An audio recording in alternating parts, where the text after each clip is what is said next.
Meeting to order. Mike first. Mike.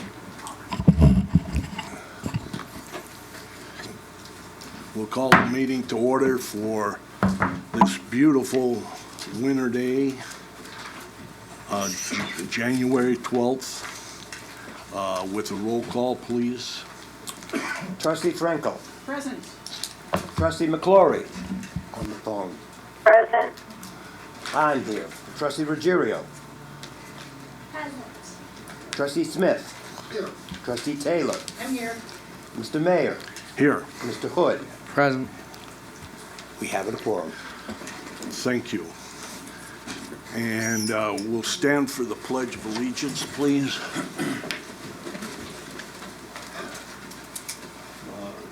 Neil, would you lead us in the I'd be pledge? happy to. Please join me in the pledge. I pledge Allegiance to the flag of the United States of America and to the republic for which it stands, one nation, under God, indivisible, with liberty and justice for all. Okay.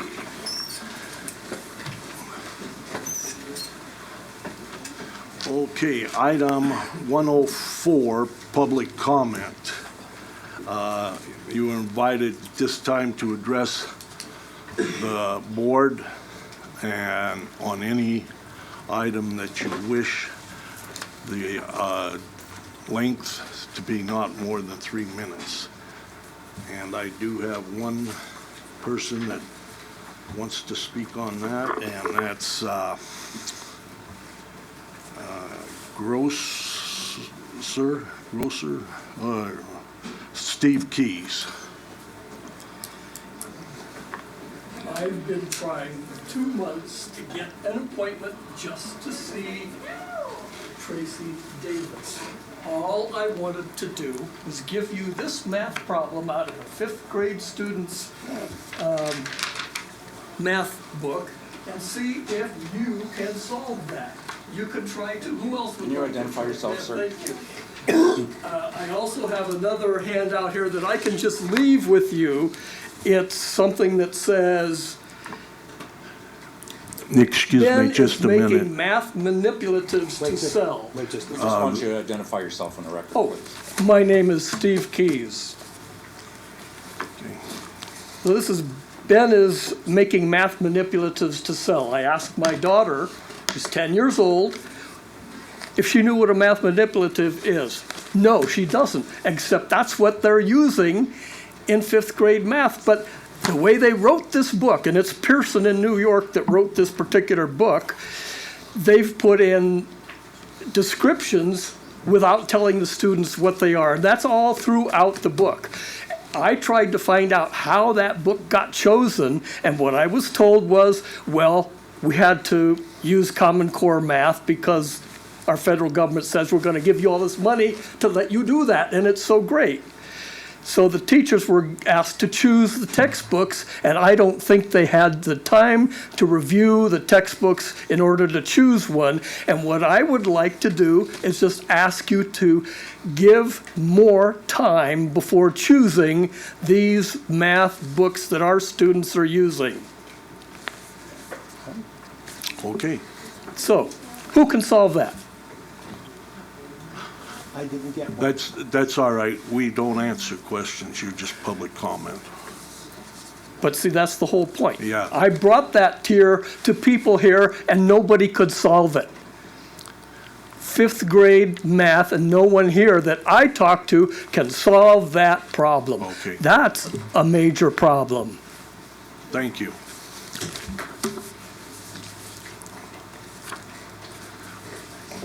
Okay, anyone else under public comment? The rest of these are on agenda items. We'll call you for those. Okay. Moving on to adopt the agenda. I have one request, and that is that we take item 805 and put it before 801, so that it's the first thing on item 8. That's the one for rain shadow, because there's a lot of people that are here, so I'm moving it up 5 spots. I will entertain a motion. Move to approve the agenda as amended. Is there a second? Second. It's been moved and seconded. All those in favor signify by saying aye. Aye. Opposed, same sign. So carried. Okay, we'll move on to item number 2. We'll start with 201, discussion and possible action on the process for the nomination and election of trustees as officers of the Board of Trustees. Neil and Mike Malloy. I didn't realize that we were expected to speak on that one. Oh, okay.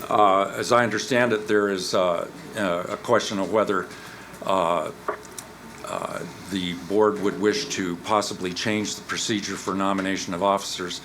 It's my understanding in consultation with Mr. Rombardo, and he has asked some historical questions around of staff, that the procedure previously has always been for simply one of the board members to nominate a person for a particular office, and then for and if there is a second, then there would be a discussion and a possible vote on that. And then if that person is appointed, that you move on to the next office to be considered. If that person is not appointed by that nomination process, then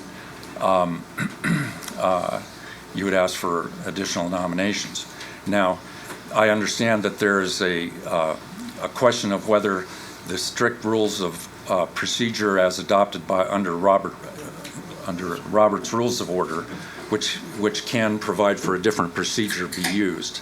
That procedure would be essentially for the board chair to call for nominations from the floor, and if any are made, you can do it serially, so that you could all nominations would be up for discussion. You don't need a second in that case, and then you could vote on them.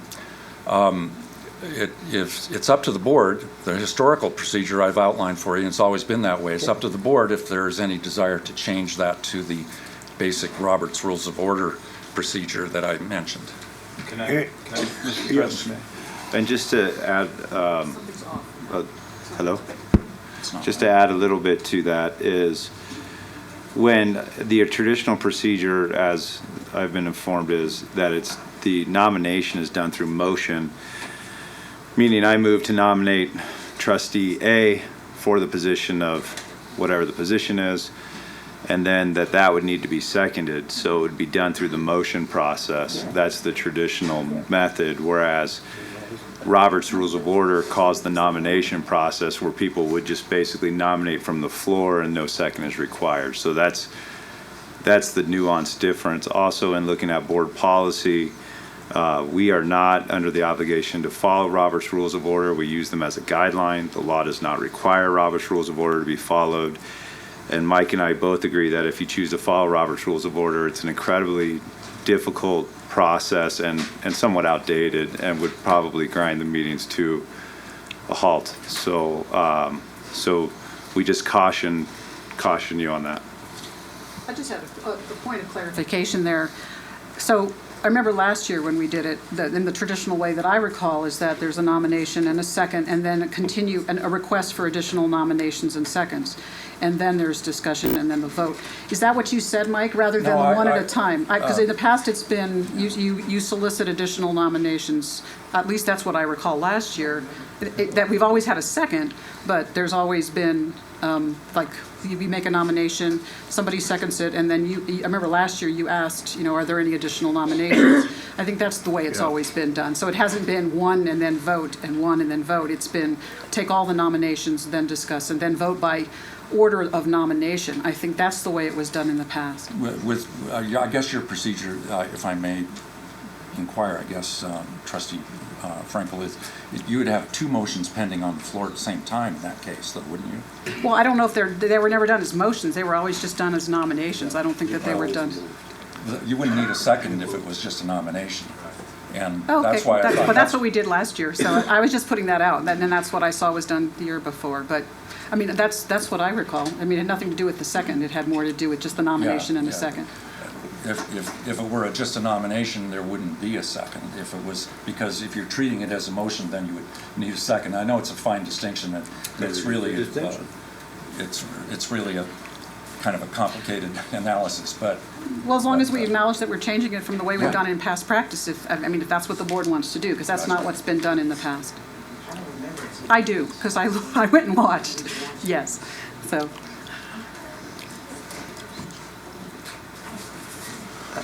What's the pleasure to do, if you want to do it as we have been doing it, it has been that you nominate somebody and get a second, and then we ask for any additional nominations. And you don't make a motion, you just make a nomination, but you need a second. That's the way we have been doing it. Robert's Rule of Order, you don't need a second, but you have to adopt Robert's Rules of Order every year. And we have not done that. In fact, as long as I've been in the district, I don't think we've ever adopted Robert's Rules of Order. So what's the pleasure? I think the way you described it is fine with me. The way that we By define it, motion. it doesn't seem like it's whatever way we've done in the past, right? Is that the way you just described it? There seems to be no way to deviate. Well, let's have a motion and vote on that then. I move that we vote on this division between the two possibilities. Okay. Is there a second to that? Can I try to clarify it maybe? Yeah, I hope Just so. I actually want to Please. repeat exactly what Yeah. you just said, Yeah, John. we 'cause, need some clarification on that motion, whether you want to do one procedure or the other, I think. So I'm sorry, Trustee McCleary is having a very difficult time hearing everyone. If you could please turn your mics on Okay. so she can hear you.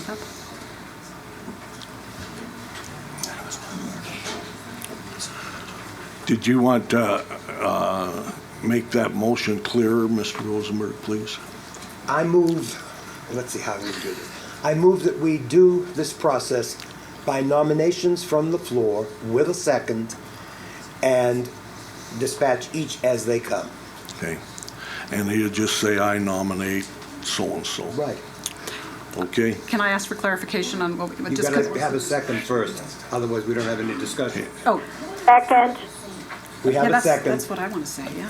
We have a second. Any discussion? I'm just a little confused. Are you saying leave it the same as we've always done it? Yes. Yeah. Well, would you restate your motion? Because I don't think that's clear. All right, I move that we do the nominations and elections as we have in the past, by motion from the floor with a second. Okay. Mr. Horn, did you want to speak on this one?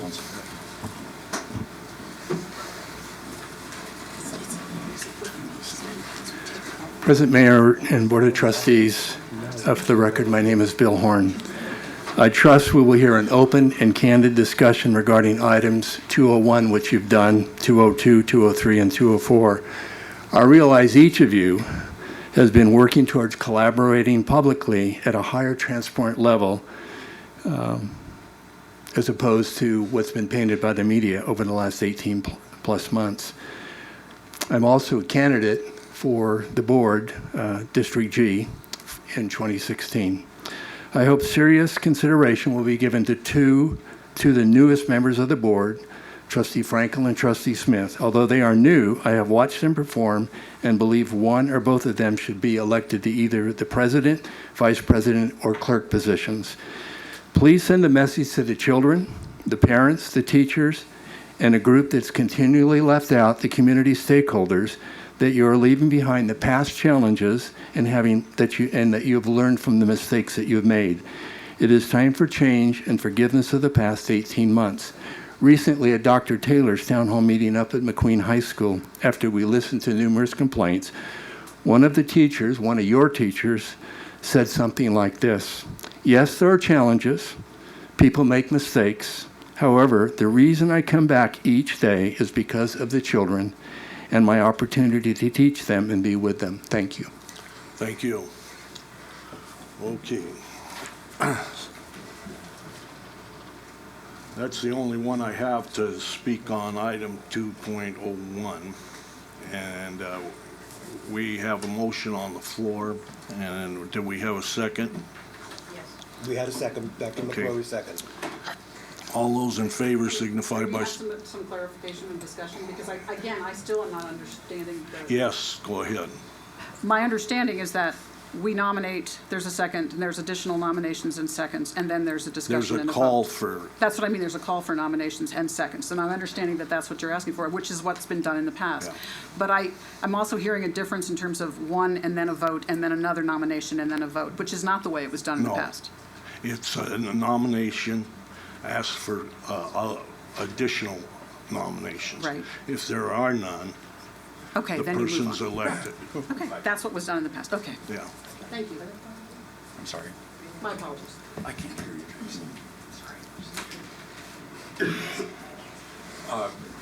The superintendent and I agree, and I think Mr. Rombardo would too. Is there any question on the board among you as to the clarity of this process now that Trustee Frankel has spoken and the president has? I guess not. Okay. Okay. All those in favor of the motion signify by saying aye. Aye. Opposed, same signal. Opposed, same signal.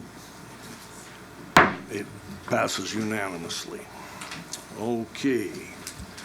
Then we go to item 2.02, board nominations and election of president of the Board of Trustees from among the following: Veronica Frankel, John Mayer, Barbara McClure, Howard Rosenberg, Lisa Ruggiero, Nick Smith, and Angela Taylor for possible action. Are there any nominations? Is Barbara Yes. McClure here? Oh, okay. Dr. McClure, do you have a nomination? Yes, I do. I would like to nominate Dr. Angela Taylor for president of the Board of Trustees. I'd second it. It's been moved and seconded. Is there any other nominations? Seeing none, the chair declares Angela Taylor president. Congratulations. I think you should vote on it. I think you need to vote on it, Well, Mr. President, regardless. do you have to vote, I think even you though should. there's no other- I mean, the result's going to be Okay. obvious, but there's no vote. All those in favor of Angela Taylor as the president signify by saying aye. Aye. Opposed, same sign. So carried. Congratulations. Next, we're moving on to board nominations and election of vice president of the Board of Trustees from among the following: Veronica Frankel, John Mayer, Barbara McClure, Howard Rosenberg, Lisa Ruggiero, Nick Smith, and Angela Taylor. Any nominations? I'd just like to say I'm not interested in being nominated. Just want that for the record to my Okay. fellow colleagues. I'd like to express my faith in all members of the Board of Trustees not to nominate me.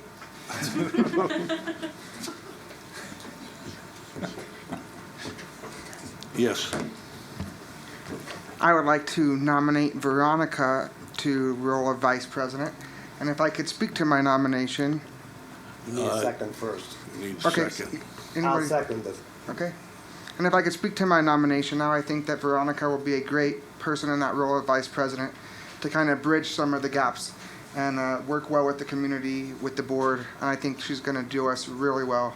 And I'd be very proud to have her as my vice president. And I hope that the other members of the board can support that decision. Any further nominations? I nominate John Mayer for vice president. You gonna second? Is there a second? I'll say. It's been moved and seconded. All those in favor of Veronica Smith, Veronica Frankel. They haven't been married yet. Veronica Frankel, Can I comment? May I say something? yes. Okay. I appreciate the nomination, and I think what I want to say is that I see the new year as an opportunity for a fresh start. And we learned, New Year's are often an opportunity to look back and learn from what we've learned and reflect on what we've learned from the previous year, and the opportunity to think about going forward. And we had a number of great successes last year, and my learning curve was steep, and I know that's true for a number of my new colleagues, probably for a number of the colleagues that have been here before. We had some challenges, we made some mistakes. We disagreed with one another, and I found myself in a position where I chose, based on my best thinking, to vote a certain way. And as my dear colleague Howard Rosenberg once said to me, that's the beauty of democracy. And if we can't disagree with one another and even vote differently from one another without continuing to work respectfully together, then we have a problem. And I'm going to say that in all frankness, and maybe it's impolitic to say, but we have a problem. And we have a division on this board. And whether or not it is politic to say it or comfortable to say it, it is important to know that we all know it, the staff know it, and the community knows it. And I think this happens a lot on governing boards, and as not a politician, maybe I'm totally out of line to talk about it, but it happens on a lot of governing boards, and it's happened on this board in the past as well. And I think what we have learned from our own governance process that we went through a workshop, that the best way for us to function and the way we function as a board directly impacts student outcomes. Working together is critical. Working respectfully is critical. It doesn't always mean we agree with one another. The community really expects that and demands that, and frankly, our 64,000 students do as well. Now, what I recognize is that the first step towards solving a problem is acknowledging that we have it, and I acknowledge that I'm part of this problem, and I'm asking to be part of the solution. And I'd like to work with Trustee Taylor as president to help bridge some of the divide in our board, improve communication, and face the challenges we have ahead and get back to the business of focusing on our kids and our education.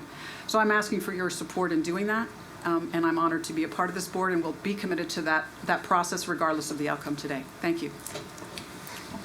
I'd just like to say that I'd like to continue on this board's leadership in the vice president. I think I deserve the position. I've been here a long time. I've taken us through hard times, and there is divisions on this board, and I wish that I could have your support for vice president. Before there's a vote, we should have public comment or any other discussion of the board. We only have one, Mr. Horn. I've already commented. Okay. Okay, we'll call for the vote then. All those in favor of Veronica signify by saying aye. Aye. That's 2. All those in favor of John Mayer signify by saying aye. Aye. Aye. That's 5. John Mayer's elected 5-2. Okay, now we're moving on to 2.04. Board nominations and election of clerk of the Board of Trustees among the following: Veronica Frankel, John Mayer, Barbara McClurry, Howard Rosenberg, Lisa Ruggiero, Nick Smith, and Angela Taylor. Are there any nominations? I'll nominate Howard Rosenberg. But you can't do that, can you? Yes, I can. You can? Yeah, well, if nobody else does, But it's going to die for a second, so let's move on. well, not necessarily. Let's see. Second. It's been seconded. You talked her into it. Any other nominations? Yes. I really think it's important to still have Veronica in a leadership position, so I would like to nominate Veronica for clerk. I think her, what she said previously was very impassioned and very spot on, and I think relates well to the feelings of the community and staff. So in some way, we need to have her as a part of that executive team, so I'd like to give that nomination. Is there a second? Second. It's been moved and seconded. Any further nominations? Then there's 2 on the floor. Are there any public comment too? Any public comment, Mr. Horn? Anyone else? Okay, seeing none, we'll go by the first nomination was Howard Rosenberg. All those in favor signify by saying aye. Aye.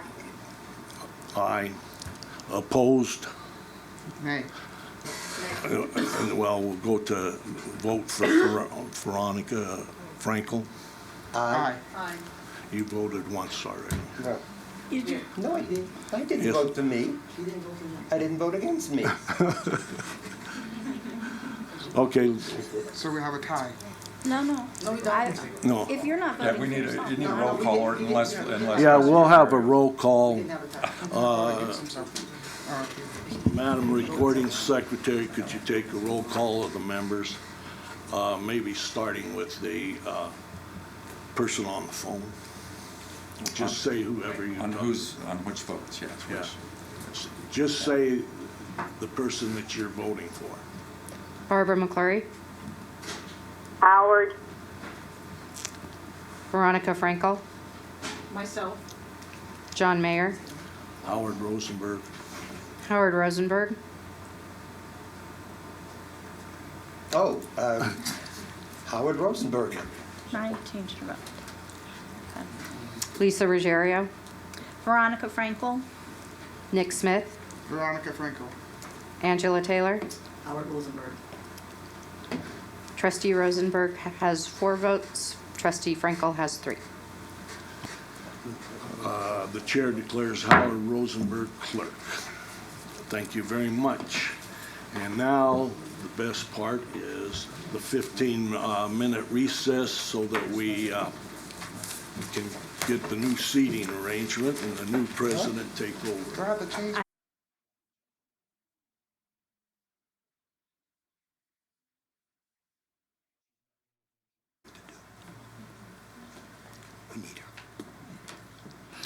Okay, the board is back in session. The next thing on the, Before that, excuse me.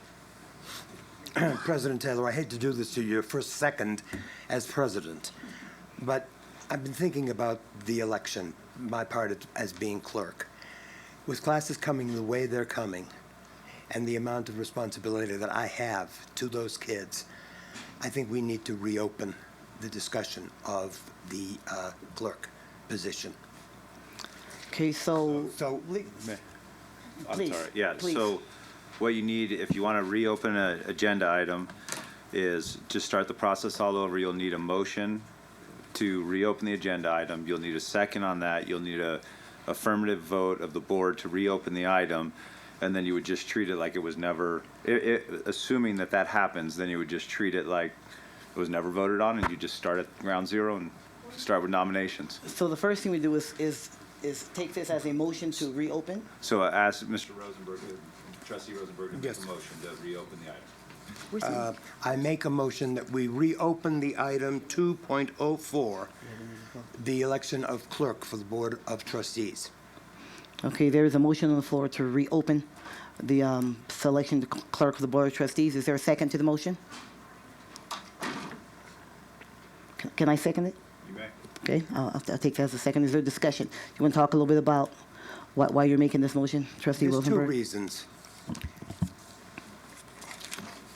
Trustee Frankel has been quite forthright in what she said. There are divisions on the board. There are divisions on every board. We can get through that. But with the responsibilities that I have at the university, I'm teaching 4 classes. It's a little bit heavy, and I'm not sure that I have the time to do for this what it needs to have. She reads every single word.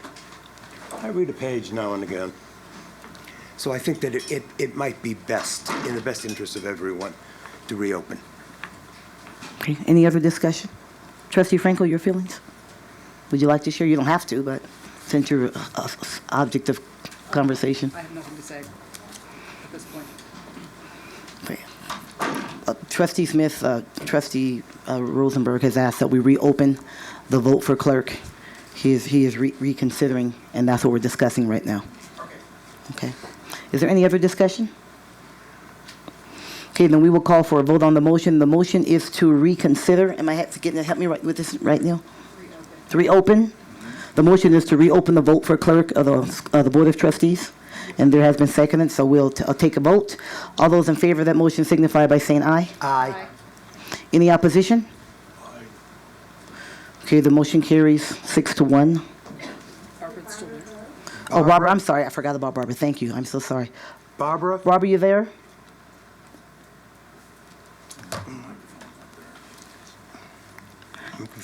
Thank you, Trustee Rosario.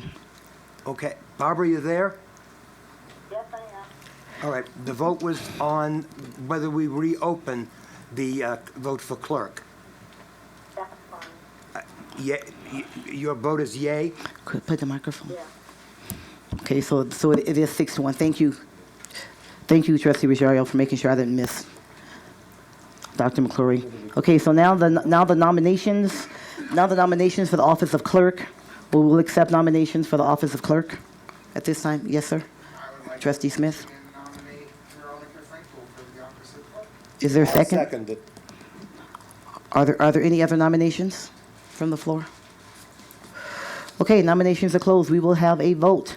All those in favor? Excuse me, Madam President, can you ask for public comment since we've reopened this? I am so sorry. Thank you so much. Is there any public comment on this from anyone? No additional comments? Okay, with that being said, no public comment. Now we will have the vote. All those in favor for selecting Trustee Frankel to serve as clerk for the 2016 year signify by saying aye. Aye. Any opposition? Okay, so there's one opposition, then the motion carries 6-1. Barbara, did you vote, Barbara? Did I miss you? Did you vote, Barbara? Yes. How would you vote, Barbara? Yay or nay? Yay. Yay. So the motion carries 6-1, and so Trustee Frankel will now serve as clerk. Congratulations. Better you than me. Okay. And thank you, Trustee Rosenberg, if you didn't feel like you could serve, so for stepping aside for the good of the district. Now we'll go on to board reports. Go on the board reports, and we'll start going around the table. We'll start with, since we typically do, we'll start with you, Trustee Frankel. I know, and I know if everyone's been on break and so on, but if there are any reports from the board. Yes, actually, I thought you were going to start over there, so that's fine. I could've. Gosh, I'm trying to remember when our last meeting was. One of the things I did want to share, there's a couple of things, actually. I had the opportunity to attend the IB graduation again this year with Trustee Mayer, and it was a wonderful event, and we both had the opportunity to congratulate that tremendous group of students for their hard work and accomplishments, and many of them already in college coming back for their graduation. The other thing I had the opportunity to do was to join some of the teachers from Dotson Elementary School going holiday caroling at an apartment complex off of Neal Road. And I have to just really extend my thanks to that group of teachers, that amazing group of teachers that really support those kids and this extra going above and beyond. So this was just another example of that. And I love to sing, so it was great fun. And they had a great time as well. I want to commend our team for their presentation, particularly Tom Szynski, for their presentation to the Debt Management Commission to enable us to authorize $35 million in debt in bonds. And Tom, as always, did a tremendous job. And one of the things that came out of that meeting was greater awareness among a number of people about our tremendous data gallery that allows, because a number of the members of the committee wanted to know more about our construction needs and didn't know about the data gallery. So the word is still getting out there. And I heard back from one of them that they were really, really impressed. Tomorrow is the Teacher and Leader Council meeting. We have an important presentation there on the part of our staff. I did meet with Don Huckabee and Lindsay Anderson to talk a little bit about our request to the state, and so I'll have more information about that coming back. In addition, the Smarter Region Subcommittee that was working on the brand statement for the community, we did finalize a brand, and I'm going to be working through President Taylor to bring that to you all, hopefully at our next meeting, if not the first meeting in February. So we have a chance to look at that and approve that as a board. So that's my report for today. Trustee Rosenberg? I'll pass on this. Trustee McClory? Pass. Okay, thank you. Pass? Because you've been on vacation for that, that's why. Okay, Trustee Rosario. Well, actually, I think I will share with my colleague to the right that we did solve this problem that was presented to us in public comment. So would you quickly give the trustees your observation of this question, what you said to me? Well, the math I used was addition, subtraction, multiplication, and division. And I believe you learned that the last division in 5th grade. So therefore it would be 5th grade math. And I guess maybe the concept of figuring out how the problem works could have been hard for a fifth grader. But if this is the hardest problem in the book, I don't see a problem with the book, because most books are written at and above the level you should be at. So that's... Now, I did not correct it, so is there a volunteer? Deputy Superintendent McNeil, would you do as the honors? Where's money, guys? Oh. So I thought that was a great little exercise. So I'll just give a brief update. I want to give huge kudos to the Pine Middle School staff, administration, and our administration for your quick and outstanding response to the Pine Middle School incident with the flooding. Staff has done a tremendous job of setting up services for families. We actually had an opportunity to hold a community meeting. It was well attended by our Pine Middle School families, and it was very informational. There were a lot of questions about asbestos and the removal and the safety of kids, and I could not be happier with what staff did to inform the parents, and I think the parents were incredibly pleased. I'm just devastated about the gym floor at Pine. I played basketball on that floor. It's very close to my heart, but I know we'll be in good hands, and also the patience of the teachers. You know, some of them lost some of their classroom supplies and belongings, and that's just devastating. So, but everybody's been working beautifully as a team, and so appreciative of the updates from Superintendent Davis and Deputy Superintendent McNeil and our capital projects staff and all the great work everyone's done to take care of Pine Middle School. So other than that community meeting, I've been actually meeting with a lot of parents individually. I have a lot of our Brown parents, Huffaker parents. I had a great meeting with a Huffaker parent today, and it's always so good to hear from our parents and learn their passions and how they play such an important part in the educational process for our kids. I am so excited, looking forward to the state of education. Our communications staff has been working tirelessly on that, and there's going to be some wonderful announcements. We had a little taste of kind of what we're going to hear from the Stacey Mathewson Foundation, so I look forward to talking more about that at the State of Education on February 1st at DeMonte Ranch High School in the gym. So hope everyone can attend. Thank you. Thank you for that commercial. Trustee Smith? Trustee Rosario. Now Trustee Smith, staff report. Mostly I got to enjoy the holiday because I have two kids that got a wonderful 3 weeks off. So I just wanted to welcome back the students that started back in school yesterday. I know we are not welcoming them all back until January 25th, but to those students and staff that are back to work, welcome back, finish strong. That's all I have. Thank you very much. Pass. Trustee Mayor Press. Okay, for myself, do I go before you? Okay, I do. Thank you. I'm new. Work with me. For myself, again, just primarily enjoyed having a little bit of time away with my family, time away from everything, and so that's I think that's sometimes we need to do that. So I enjoy most of that time, and I guess I just want to take my report time to just thank my board colleagues for the opportunity to serve as president of this group and this esteemed group. I believe this is the single most important board in our community because we deal with our kids. I believe that wholeheartedly, and so to have an opportunity to be a part of the board and to have an opportunity to now be in this leadership position with the board is quite an honor. So I thank you for that and for the confidence that you're showing in our ability and me to lead our ability to move together. I'd be remiss if I didn't just really make a comment on thanking Trustee Franco for having the courage to say the comments that you did say, because as we move forward together in 2016, we want to move forward and just build upon the successes that we've had as a district. There's a lot of momentum going on in the school district that we're fortunate enough to be able to be a part of it, and we get a chance to continue that momentum in an era of just let's talk about what's there is a great place for us to be. And Trustee Rosenberg, for you to say, you know what, that might be best based upon all the things that are going on in your life. That is not an easy thing to do. You are the hero of the day. It isn't an easy thing to do to step back and say, hey, you know what, that's happened. I have to go back and redo it. It may look kind of crazy, but I do think that's best. And I heard that was your comment. So I want to commend you for that. That makes me even more honored to be in a leadership position on this group. This is a great start. Open and honest conversation, willingness to be humbled and to say, hey, maybe this is better, for the group. And the more we choose we over me, the better board we're going to be.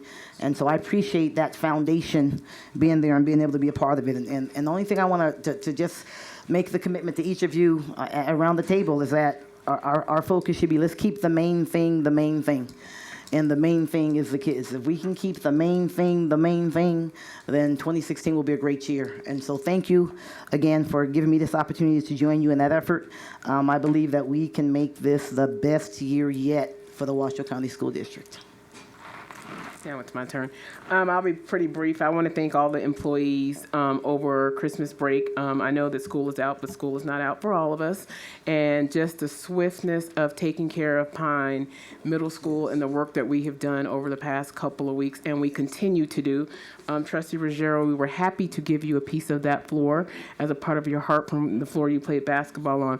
But moreover, when we talk about our 64,000 kids, in the past 4 years, we haven't skipped a beat. And I know a report came out about Nevada. Nevada has a report, but Washoe County School District has a different story. We are on pace, continue to close gaps in spite of the distractions. Teachers and principals are taking care of 64,000 kids. So to every employee who wakes up every day, thank you, thank you, thank you. Thank you, Superintendent Davis. And now we're going on to the consent agenda. Before we jump into that, this is an opportunity again for public comment. If there are any general public comments that are not related to a specific agenda item, we can take those at this time. Okay, seeing none, then we're asking for approval of the consent agenda items 4.02 through 4.12. This is for possible action. All matters listed in the consent agenda, they're considered routine and to be acted upon by the Board of Trustees. So would anyone around the table like to pull anything from the consent agenda? None, then I will entertain a motion. I move that we approve the consent agenda as submitted. Is there a second? I'll second. Okay, all those in favor signify by saying aye. Aye. Any opposition? Okay, all the items on the consent agenda have passed, 4.02 through 4.12. Next on the agenda, legislative items. I don't have any public comment. Oh, agenda item 4.06. I'm sorry. There was a public comment for agenda item 4.06. Let's see, who was that? Richard Mars? It's already approved.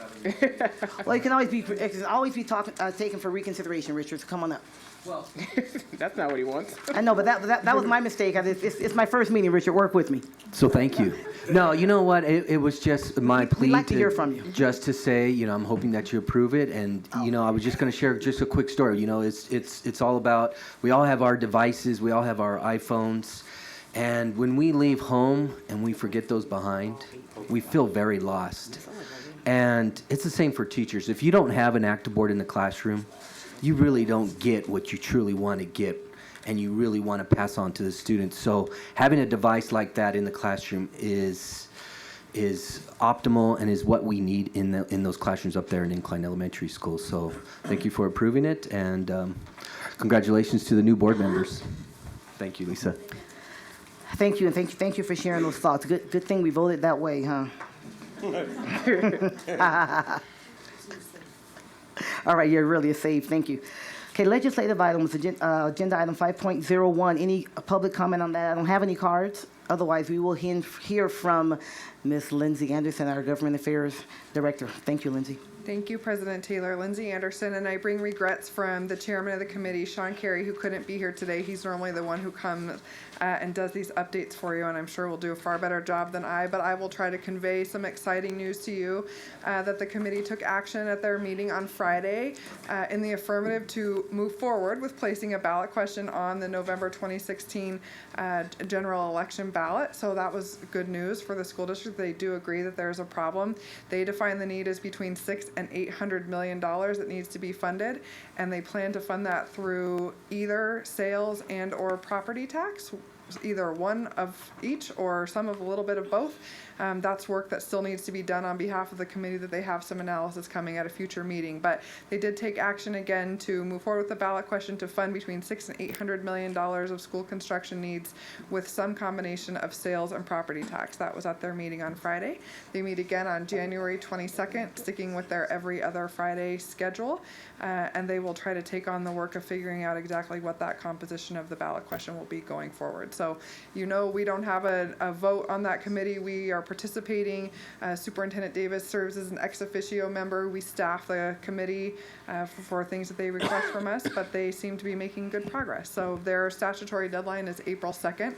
They have to have all of their work done by that time. So I think things will be speeding up as we enter into the spring here. So if there's any questions, I'd be happy to answer them for you. Any questions for Lindsay? Just thank you for that work. I know it's a hard work to staff that committee, but it's important work, so we appreciate you and your team that are there. Okay, next agenda item, 6.01, legal items. This is consideration of approval or disapproval of negotiated settlement with the Office of the Attorney General regarding the complaint made by the Reno Gazette-Journal alleging a violation of the open meeting law by the Board of Trustees during the open meeting of the board on March 24th, 2015, pertaining to the vote taken during that meeting to appoint Tracy Davis as superintendent. This is for discussion and possible action. And our presenters, Mr. Mike Malloy, who is our board legal counsel.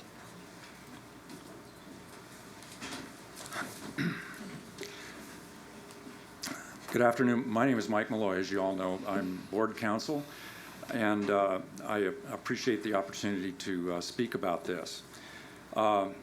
This matter of this proposed settlement that has been negotiated with the Nevada Attorney General pertains to the allegation and the complaint made by the Reno Gazette-Journal of an alleged violation of the open meeting law by this board on March 24 of last year, now almost 10 months ago. This was the meeting at which the board agenda included an item which read simply, quote, discussion on superintendent search, without indicating any particular person might be selected for the position of superintendent. The board went ahead at that meeting in March and voted 6-1 to appoint Tracy Davis as superintendent. During a recess after that vote was taken, and after the board had apparently voted to appoint Ms. Davis, it was brought to some people's attention, including a couple of trustees, and to the attention of Mr. Reich, Chris Reich, who was the attorney for the board at that meeting, that there may have been an issue with possible violation of the open meeting law because it simply didn't identify any person as a possible appointee. That was a well-taken suggestion on his part and on part of anybody else who felt similarly that that matter should be revisited. And his recommendation was actually to rescind that vote. So another vote was taken on whether to rescind the prior vote during that same meeting to appoint Ms. Davis. And, excuse me, that vote was taken prior to adjournment of the same meeting, and the board then voted unanimously 7-0 to rescind their prior action that was taken earlier in the meeting. That procedure was what we lawyers would call, and what the open meeting law itself describes as, quote, corrective action. It is specifically permitted by the open meeting law to correct an action that was taken during the same meeting, and that's what the board did. After the meeting, not too many days later, I don't know exactly the date, it was very soon afterward, the Reno Gazette-Journal filed this complaint with the Attorney General alleging the violation that occurred when the board voted to appoint Ms. Davis. Now, for the ensuing period of many months, since that complaint was filed with the AG, I, on behalf of this board, have been negotiating regularly, many times, many discussions with attorneys in the Attorney General's office about the violation.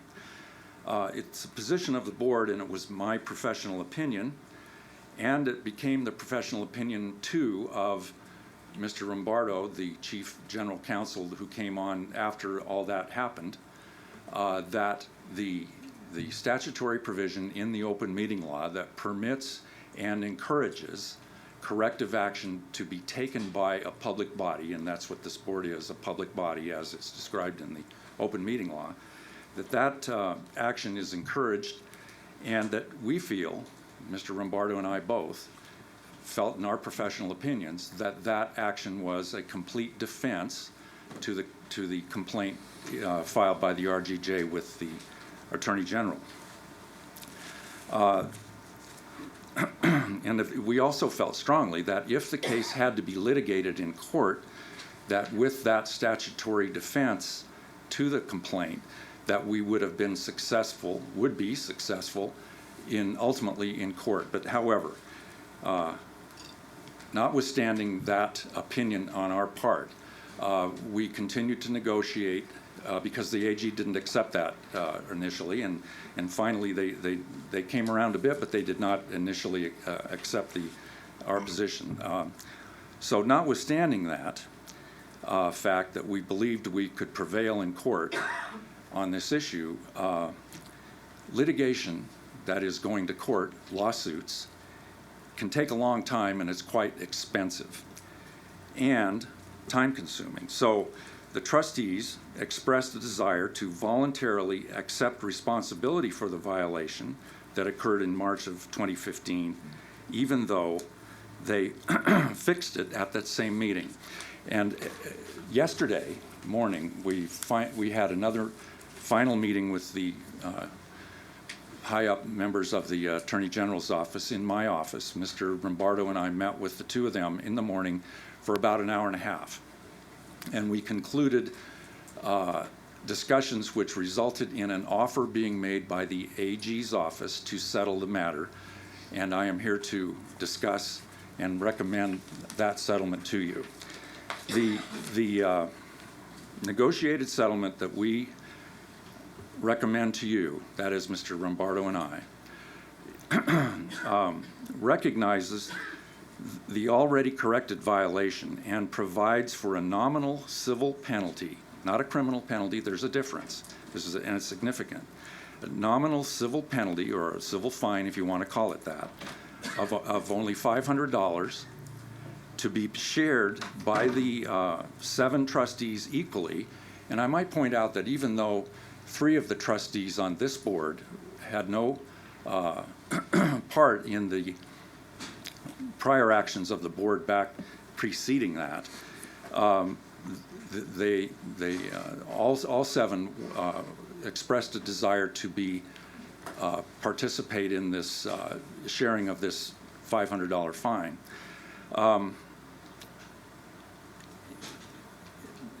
So the rest of the agreement is that fine, even that fine of $500, that civil fine, is to be suspended by the terms of the agreement that we've negotiated for a period of 1 year.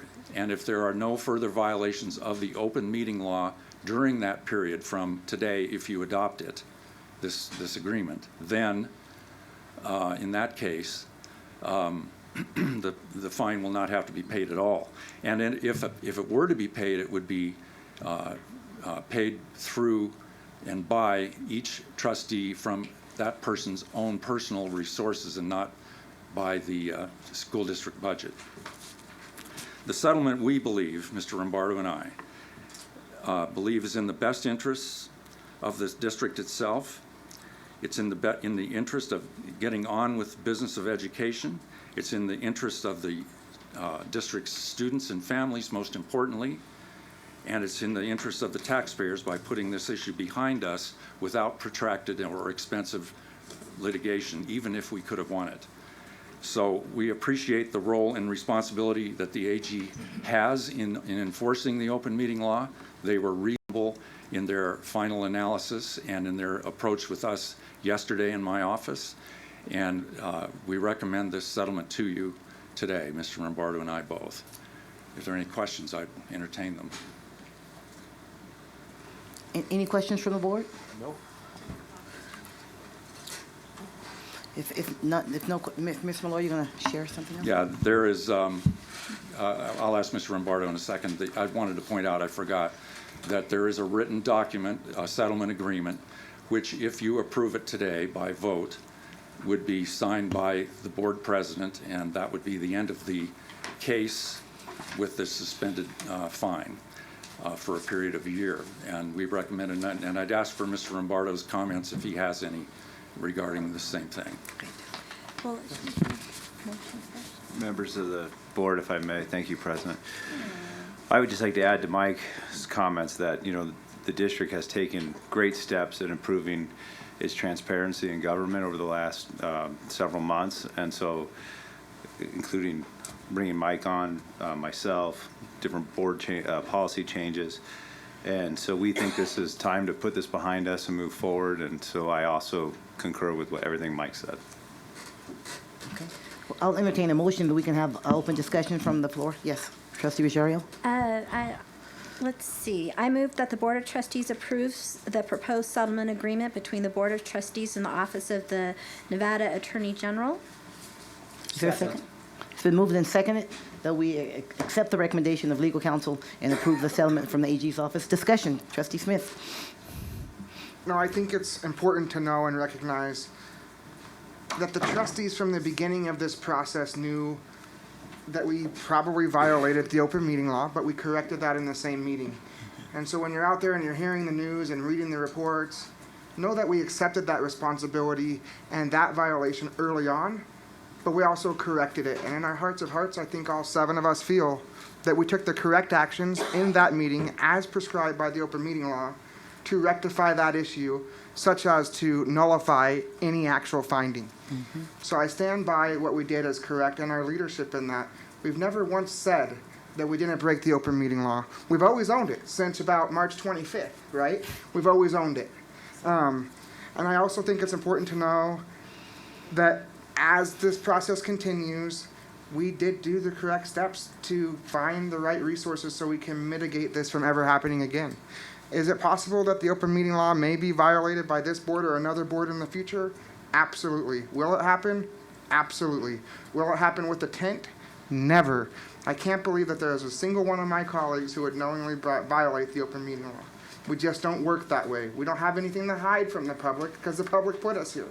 And if they do have something to hide, that's too bad. But I don't think that exists on this board. Throughout this time, we hired Mike Malloy to sit in on our meetings and provide the actual guidance that we needed, and his expertise on the open meeting law has kept us straight. Tracy Davis made a great hire in Neil Rombardo, whose experience in elected attorney positions, I can't remember the exact title, but in elected positions, District Attorney. did really well. Neil also helped with the open meeting law for the AG's office in his career. So we have a team now that is really working to keep us straight. Because it's also important to know that we're just 7 people elected to a board, all with varying backgrounds. Some educators, some in business, some consultants, right? Some retired. And it's hard to know the open meeting law. The open meeting law book is like this. It's not easy to digest. And so as we try to go about doing the work of the district and doing the work of the kids, I believe we took the right steps in finding people to guide us through that, whose job it is to know the open meeting law. And so I want to thank Neil and Mike for their leadership and how we got through this. And I also want to let every board and commission know that also may be paying attention to how we handled this result, that we stand by what we did, but in the interest of children, which we have 64,000 in Washoe County, the best decision was to settle this and move forward. But by no means do we agree with do I personally agree with the AG's opinion. This should have been cured in a way that released no violation, and that should have been the complainant's information received by the RGJ when they get this. It happened the way that it did, but this is what's best for kids. So for other boards and commissions, stick up for yourselves. You have rights. That's the most important thing to know under the open meeting law, is that you have rights. There are things you can do. That's it. Thank you, Trustee Smith. Trustee Ruggiero, did you have, your mic is just going on. Any other comments from the members of the board? I would just also like to add that another step that we've taken is we, as recently as yesterday, had our own open meeting law training. We brought someone in who's an expert in open meeting law to help us understand some of those nuances in that big, thick book that Trustee Smith talked about. So we're certainly taking steps in the right direction. I will, motions on the floor to accept the settlement as recommended by legal counsel, both internal. We should have, if there's any public comment, that should be taken before a vote. Are there any members of the public that like to comment on this issue? Okay, there being none, I will call for a vote then. All those in favor of accepting the settlement as proposed by the AG's office signify by saying aye. Aye. Is there any opposition? Barbara, are you an aye? Aye. Okay, thank you, Dr. McClory. The motion passes 7-0. Let the record show that it was unanimous. Thank you, Mike. Thank you, Mr. Malloy. Okay, budget items. Item 7.01, presentation by staff to provide an update to the board regarding the fiscal year 2016-17 budget for information and discussion only. And the presenter, the esteemed Mr. Tom Szynski. If I can get the microphone on, I'll be good shape. President Taylor for the first time, Superintendent Davis, members of the board. For the record, Tom Szynski, Chief Financial Officer, and with me our esteemed Budget Director, Mike Schroeder. So just by way of history, so we are just a little, I guess, slightly over halfway through the fiscal year. And so at our last board meeting, Mike and I brought to you the augmented budget for fiscal year 16, which kind of aligns our budget to our most recent audit and gets us kind of aligned to finish out the rest of this fiscal year. So now we embark on the fiscal year 17 budget process. In fact, we've already started. As a starting point, we've completed our budget book for fiscal year 16 in record time. It was done several months faster than we did it last year, thanks to the efforts of Mike and our budget team and Lisa McNeil in our office. And I believe that budget document has been presented to each of you as board members. So you should have a hard copy of that document. So that'll be a good document to refresh your minds as to how we put together the fiscal year 16 budget. And so a good starting point for you to start the fiscal year 17 process. Some key points to consider in terms of fiscal year 17's budget. We are not in a legislative year, so I think Mike and I are both happy about that. But that said, there's still some work to be done. We are actively working with the Department of Education to address the second year of the biennium, or fiscal year 17. And as part of that process, one of the key areas is special education weighted funding. And so we've got our very gifted budget director working on that process, and I know that the Department of Ed will be working with Mike and a number of finance folks around the state to roll that out. And so we don't know exactly what that looks like yet. There's still some categorical funding, which was the centerpiece of the legislative funding, and so we're still waiting on a few components of that to address in fiscal year 17. So there are some elements that we still need to get in our hands, and we're actively working with the Department of Ed to get that. So with that, and I don't want to steal all of Mike's thunder, Mike's going to walk you through our budget process that's already begun with all of the district staff and Superintendent Davis, and walk you through what the next 5 to 6 months is going to look like. So with that, Mike, I'll turn it over to you. Thank you, Tom. Good afternoon, President Taylor. Congratulations on your nomination. Superintendent Davis, members of the board, I'm Mike Schroeder, the Budget Director for the district. As Tom mentioned, we're here to talk about fiscal year 17's timeline. We're still only halfway through our current fiscal year, but in order to meet all the filing deadlines for the budget, kind of have to backtrack, and this process has to start quite early in order to gather considerable amount of information, try to take that information, balance our budget, and align it with our strategic plan. So we've attached a planning timeline. As Tom said, we've already started that process. We essentially start by allowing schools and departments to submit their budgets. They're starting with the same amounts, allocations and operating budgets that they had in the current fiscal year. They're asked to review those, submit a spending plan. If there's additional needs, we ask for those separately, and we also ask for them to find any areas in the budget that are no longer needed or could offset any additional needs. We're not just saying spend money because you used to spend it. You're asked to review that and make sure we're spending our money wisely and in alliance with our strategic plan. So those forms will be coming back soon. We have to compile a lot of information. We're also still doing our current projections. As Tom said, there's a number of things we don't know yet. They're creating a new special education formula. We don't know what our funding for that will be. We have Zoom funding that no longer can be used for full day K. That full day kind funding is supposed to shift to another source of funds. We don't know what we're supposed to get for that yet. Plus class size reduction allocations, things like that. Those are all major funds that can impact the amount that we have to spend in our general fund. So those are important pieces of this pie. We don't know all that yet, and we're still putting together overall numbers too. And the main thing is that we're leading up to March 15th, and that's when we're going to have a board work session to go over the fiscal year 17 budget. If you recall, that's where you got a great big book, and it details all of our budget accounts, provides you all of the positions that are in the fiscal year 17 budget and all the line item budgets for those various budget accounts. So that's a lot of information, and it takes time to accumulate all that, plus discuss it with leadership team and see where we're heading with the budget to bring those recommendations forward to you as board members. During the process, each board meeting will have a standing budget item, so we'll update you where we're at in the process and look for your feedback on those areas too. March 17th, we're having department reports. They'll talk about their department plans. Some of the budget stuff will be in there also. In between that budget workshop and the filing of our tentative budget, we plan to have a budget town hall meeting so the public can see where we're at and get input from them. We scheduled the approval of the tentative budget for April 5th. That's the first board meeting before the April 15th deadline. The law doesn't require you to approve a tentative budget, but our board policy says that you're going to do that. At that point in time, we hope to have most of this information we need, and we should know pretty much where we're at with the budget, but it just depends on the timing of all that stuff.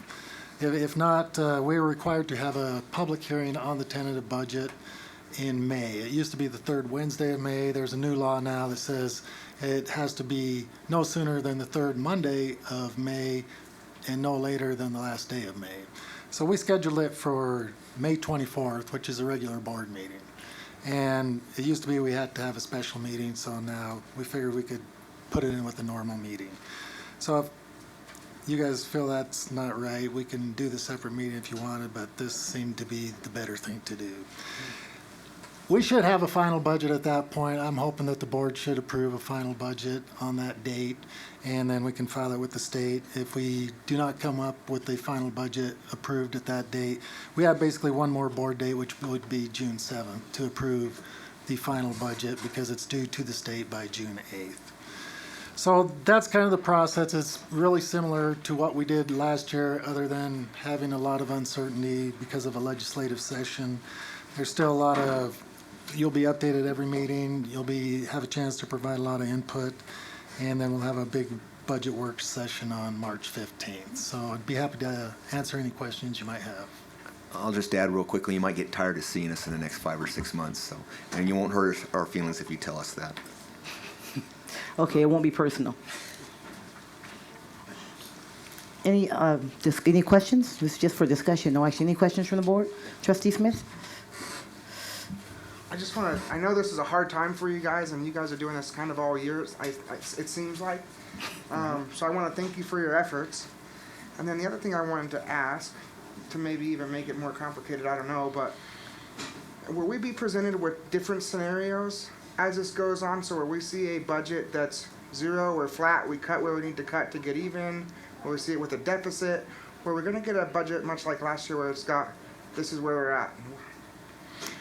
Well, we should have a final budget approved at that point. I mean, we should know pretty much where we're at with the budget, but While that's all to be determined, because it's not a legislative year, a lot of those uncertainties are gone, but there's still some major components, and we hope to have those before March. And at that point in time, my belief is we would be presenting a balanced budget to you, even though if we kind of look out in the future right now, there's a lot of things that can happen, and we might be in a deficit at this point in time, Right. but we're still compiling all this information. And we're hoping to have it as a balanced budget. There may be some uncertainties, and we may have to look at some things, or we may be saying we're sort of waiting for some more information, and then we can make those determinations later. But it shouldn't be that huge budget deficit that we kind of worked with in the past. Okay. And I would just add that, we're, again, just slightly over halfway through the year, so it means we're forecasting how we think we're going to finish out the rest of this year. So our forecasts are usually not too far off, but again, we've got to kind of monitor this month by month as we go through this process with you, so to close that uncertainty as well. So, but I echo what Mike has said. Thank you. Thank you. Trustee Rosenberg? For what it may be worth, is this thing working now? Other one. Okay. We're supposed to be forecasting a budget, but we don't know how much money there is. And this is the way you guys have to operate, right? You have to project. Yes. Do you know who's going to win the Super Bowl? It's If kind I of did, I stuff wouldn't like tell that, you. know? So, I mean, we have a good feel for things. We know what our per pupil amount will be, Yeah. but you have ad valorem tax. I don't know exactly how much those might increase. We have to make an assumption there. We get a final number later in the budget process to help us out with that. In the interim, it's just kind of a guess. Special ed funding, I've ran some numbers. Yeah. I don't know how it's going to turn out, but I can make some assumptions to at least get us to a starting point based on my best feel for things like that. But it's kind of a guess, and then as the information becomes better, you get better numbers. Do you use astrology or tarot cards? It's hands, rock, scissors, something like that. Rock, Any other rock, discussion? paper, scissors. Any other discussion from the board? Trustee McClure, you good? Any discussion? I'm going to take that as a no. Barbara, could you hear us? I guess not. She may have stepped away. Okay, well, thank you, gentlemen. Thank you We very appreciate much. it. Thank you. Right? Okay, agenda item 8.01. Oh, 5, we reordered. 8.05, we've reordered. Thank you.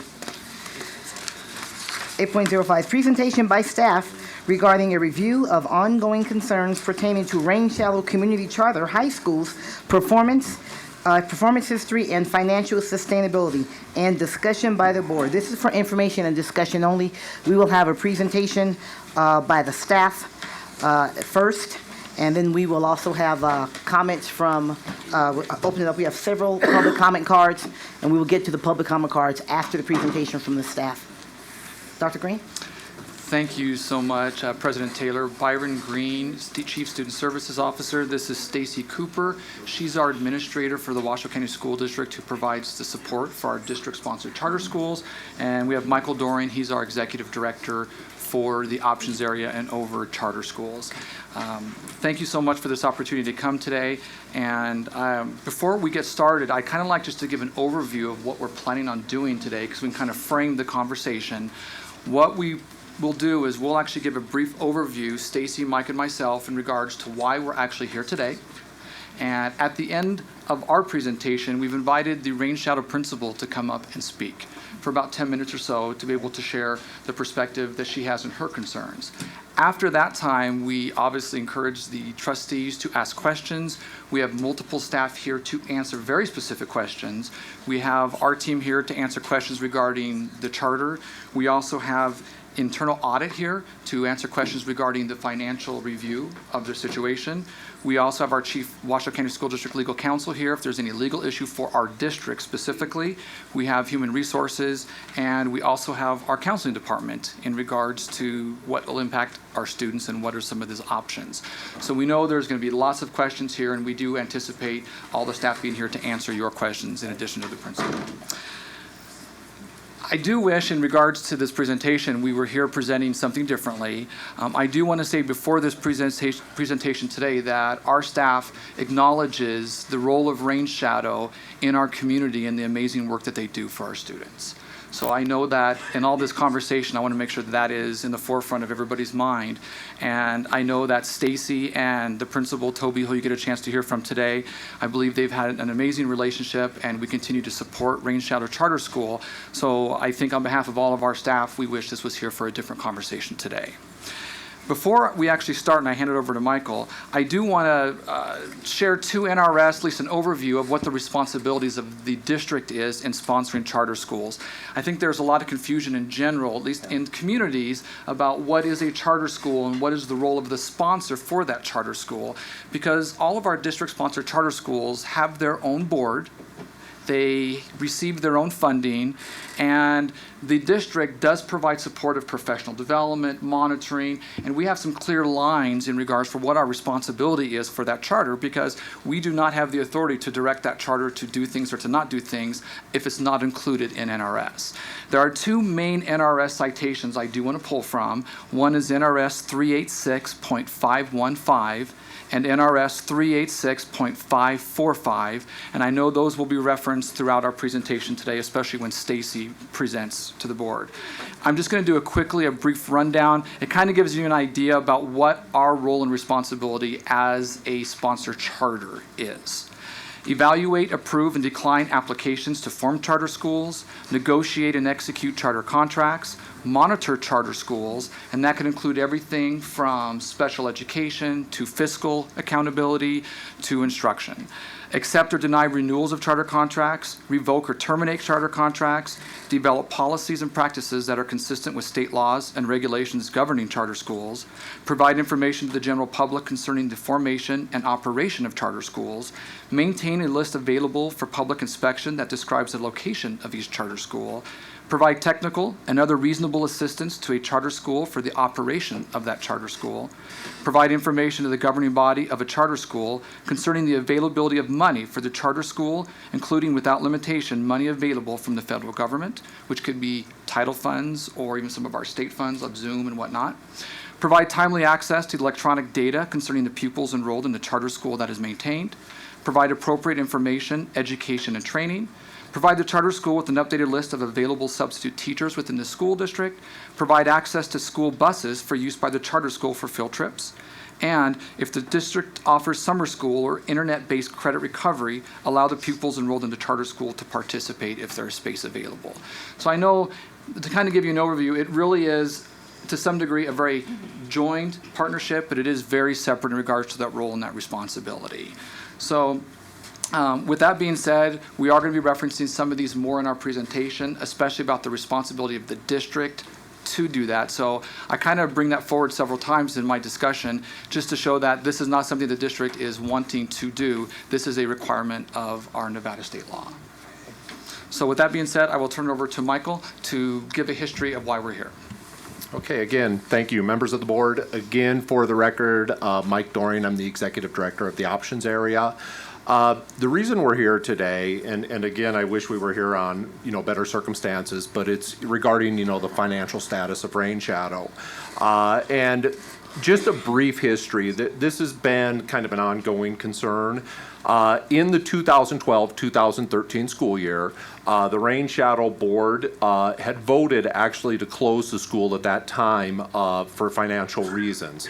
And at that time, our team, school district team, including counseling, options, and other departments, worked very collaboratively with Rain Shadow. We participated in parent meetings. We did counseling meetings with families, with students, developed transition plans, et cetera. And then what had happened is a donor, Redfield, had came forward and provided a donation, which enabled Rain Shadow to stay open at that time. Since that time, the school has still struggled with some financial concerns. As Dr. Green had pointed out, we conduct annual monitoring every year of our charter schools, and in both the 13-14 and the 14-15 school years, Rain Shadow was found non-compliant financially in both of those school years. If you want to click to the next. Last school year, actually, well, right at the end of last school year, June 23rd, 2015 to be specific, Rain Shadow was up for renewal. Our charter schools every 6 years participate in a renewal process where we have a district team, which the school submits a renewal application. We review the application and, various aspects of the school, et cetera. At that time, generally what we do is we recommend that the schools be renewed for a 6-year period of time.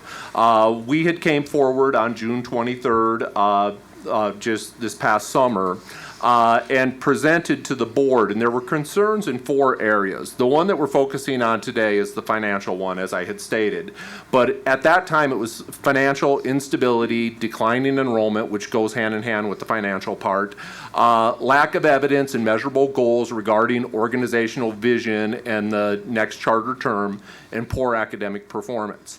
At that time, we had presented the board with 3 options. One option was to non-renew the school.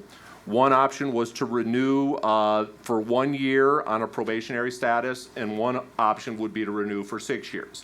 What was decided at that time was to do a renewal for 1 year as a probationary status with monthly monitoring of the finances. So we're here today because we have been working on the monthly monitoring, and Stacy Cooper, our liaison with the charter schools, is going to give some more info on where we are today. Hi, good afternoon, and just for the record, President Taylor, my name is Stacy Cooper, and I serve as the Administrative Charter Liaison for Washoe County School District. My sole capacity and role is to serve our charter schools, to be present, and to be liaison between the Washoe County services and that of the charter schools, and to be very familiar with the NRS regulations as they outline and dictate our responsibility as a charter sponsor for our charter schools here in Washoe County. Toby and I have a great collaborative relationship. We meet frequently, more frequently probably than what was necessary because of our ongoing relationship. We did meet for monthly monitoring on several occasions, both formally and informally. The monitoring tool Toby embraced with full thrust. She actually created the document.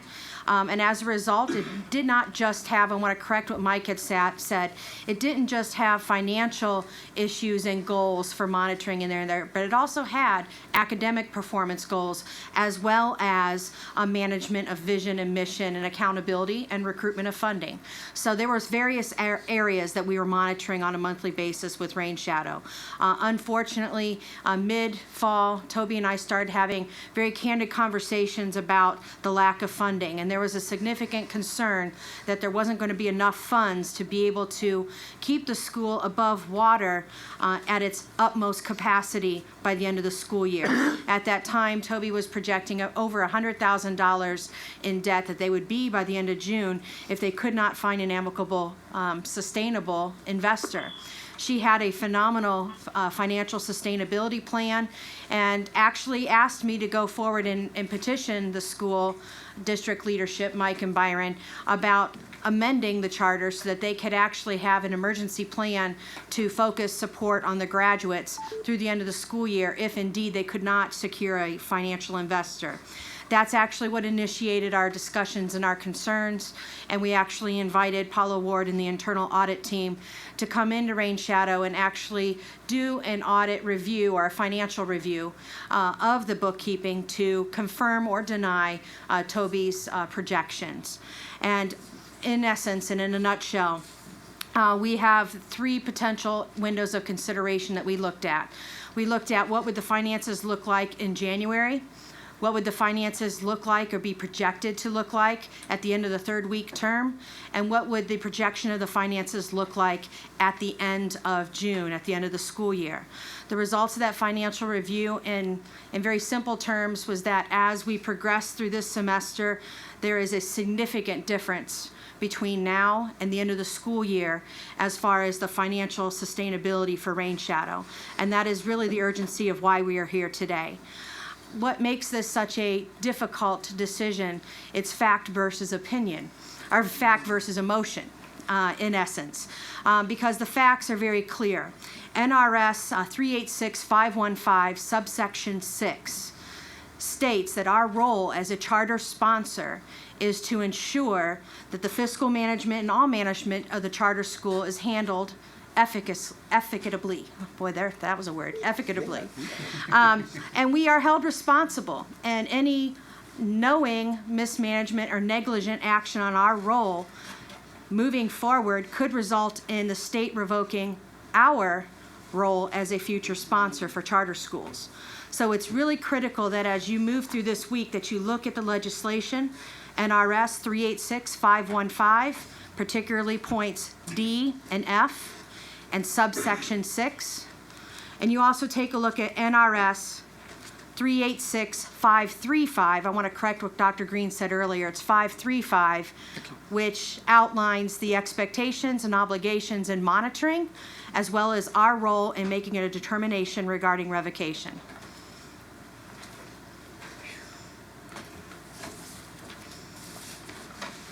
Are you done? I'm done. Okay. I just wanted to share this next slide. I didn't click it, I think, fast enough for Stacy.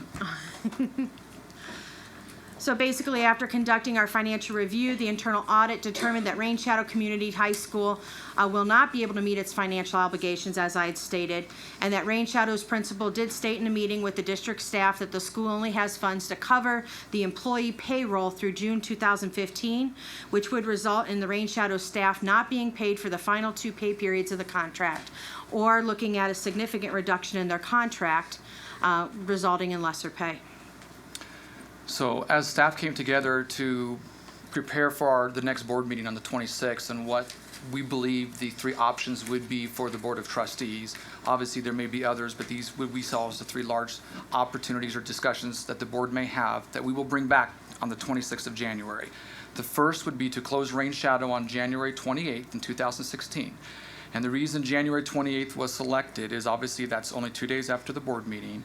The second semester has started, and we do have counseling staff here, Catherine and Mark, to discuss the impact of students then being able to ensure that they receive credit for the second semester, as I believe a significant percent of our current students at Rain Shadow are seniors. So if for some reason they were not able to take credit that second semester, they may not be able to graduate. So that is why it's the 28th. We know we need to come to the board as per NRS to give 30 days notice. We still would have to work very quickly, and we'll share in a few moments about what we are doing to support students and families with any questions or concerns they have. The second, we believe, option for the trustees would be to close Rain Shadow at the conclusion of the 15-16 school year. However, in regards for the financial impact, which you can read on your own regarding the financials that the internal audit presented as part of the packet. And the last would be the Rain Shadow, the opportunity to finish the school year and grant them another probationary year, if that's what the board would choose. Our staff, based upon the superintendent and deputy superintendent's suggestion, would be to close the school for some very specific reasons. The first, as you've heard initially, or you've looked at so far in the documentation, is the financials of Rain Shadow. They are in a negative, so if anything were to happen, anything at all between January and June, we don't know what that impact could be, and that could impact the students who are currently at Rain Shadow. So the financials, they do not have any financials to be able to address anything unknown. Number 2, I think Stacy mentioned in regards to be able to meet staff payroll. Number 3, there is concern, even though we know that a lot of the staff, they are so dedicated to this school and these students. If a staff chooses to leave, there are no funds to then hire somebody or to get somebody to come in. So staff may leave, and that could be a concern. And finally, if anything that could happen, it's going to impact the students. And I know that Catherine and Mark are here to talk about some of those impacts of that, but we are defaulting on the behalf of what we know we can control and provide support for those students. So we will come back on the 26th and with that recommendation and to answer any additional questions. We also, before we invite the principal from Rain Shadow to come forward, we wanted to provide just an outline or a timeline of what we've done this year so far to kind of know how this actually came to be. We started the monitoring visits in August and continued through November. On November 3rd, Superintendent Davis did request a financial review. On December 3rd, we received those findings from internal audit. On the 7th, we formally met. Mike and I joined Stacy and had the opportunity to meet with the principal, Toby, to share of these concerns. And then we did on the 14th provide formal 30 days notice as is outlined by state law. I know that Toby, hopefully when she comes up, she can share. She did meet with students and staff and families on December 16th, notifying them of the current situation. This next bullet I will revise a bit because things have changed since we submitted this PowerPoint. Based upon the request of staff at Rain Shadow Charter School, we are offering on the January 15th and the 22nd, district staff will attend Rain Shadow counseling staff to answer any questions or concerns students have. We additionally, of course, will provide any meetings or support as requested by families individually, but we are going to be going to the school on the 15th and the 22nd to make sure that families understand and students all of their options, so that way when the board does make their decision, they know what they can do.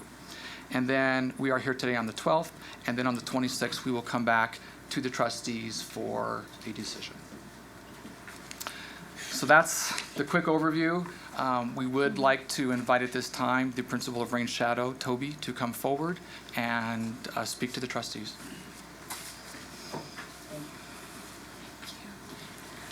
Thank you. My name is Toby Wiedenmeyer, and I'm the principal at Rain Shadow Community Charter High School. Members of the board, Superintendent Davis, President Taylor, I thank you for the opportunity to present Rain Shadow's story and our vision. And I apologize for reading off the paper, but it is a little emotional, and I want to make sure I say what I need to say. So I'd like to begin by saying I recognize the responsibility this board feels in weighing the information and in doing what is best for the 113 students that Rain Shadow currently has. And I thank you for what you do on a daily basis for students in our district. Rain Shadow has always operated on a limited budget. But despite this fact, we've been able to provide students with supports that are more valuable than our operating budget might suggest. We are small but mighty. We provide a closed campus with a free, healthy lunch every day to all students. For some of our students, this is their main meal. We provide support services through counseling and partnerships with the Children's Cabinet to help meet additional needs of our population outside of the school day even. We provide opportunities for students in the community and with the local environment through our partnerships with the Great Basin Institute, Reno Bike Project, Equus Insight, Holland Project, as well as local businesses. We communicate with our support personnel at the Washoe County School District to continue to maintain services that students may already have, such as family advocates or truancy support. For students who do not have the same support structure coming in, we seek to provide it. We offer opportunities for students who are credit deficient to reclaim credit. And perhaps most importantly, we offer hope and a supportive environment to those that have struggled in the traditional school setting. We do all of this in addition to providing an accredited education that has always been compliant in the eyes of Washoe County School District. And we do this with a total of 8 full-time people and 6 part-time people.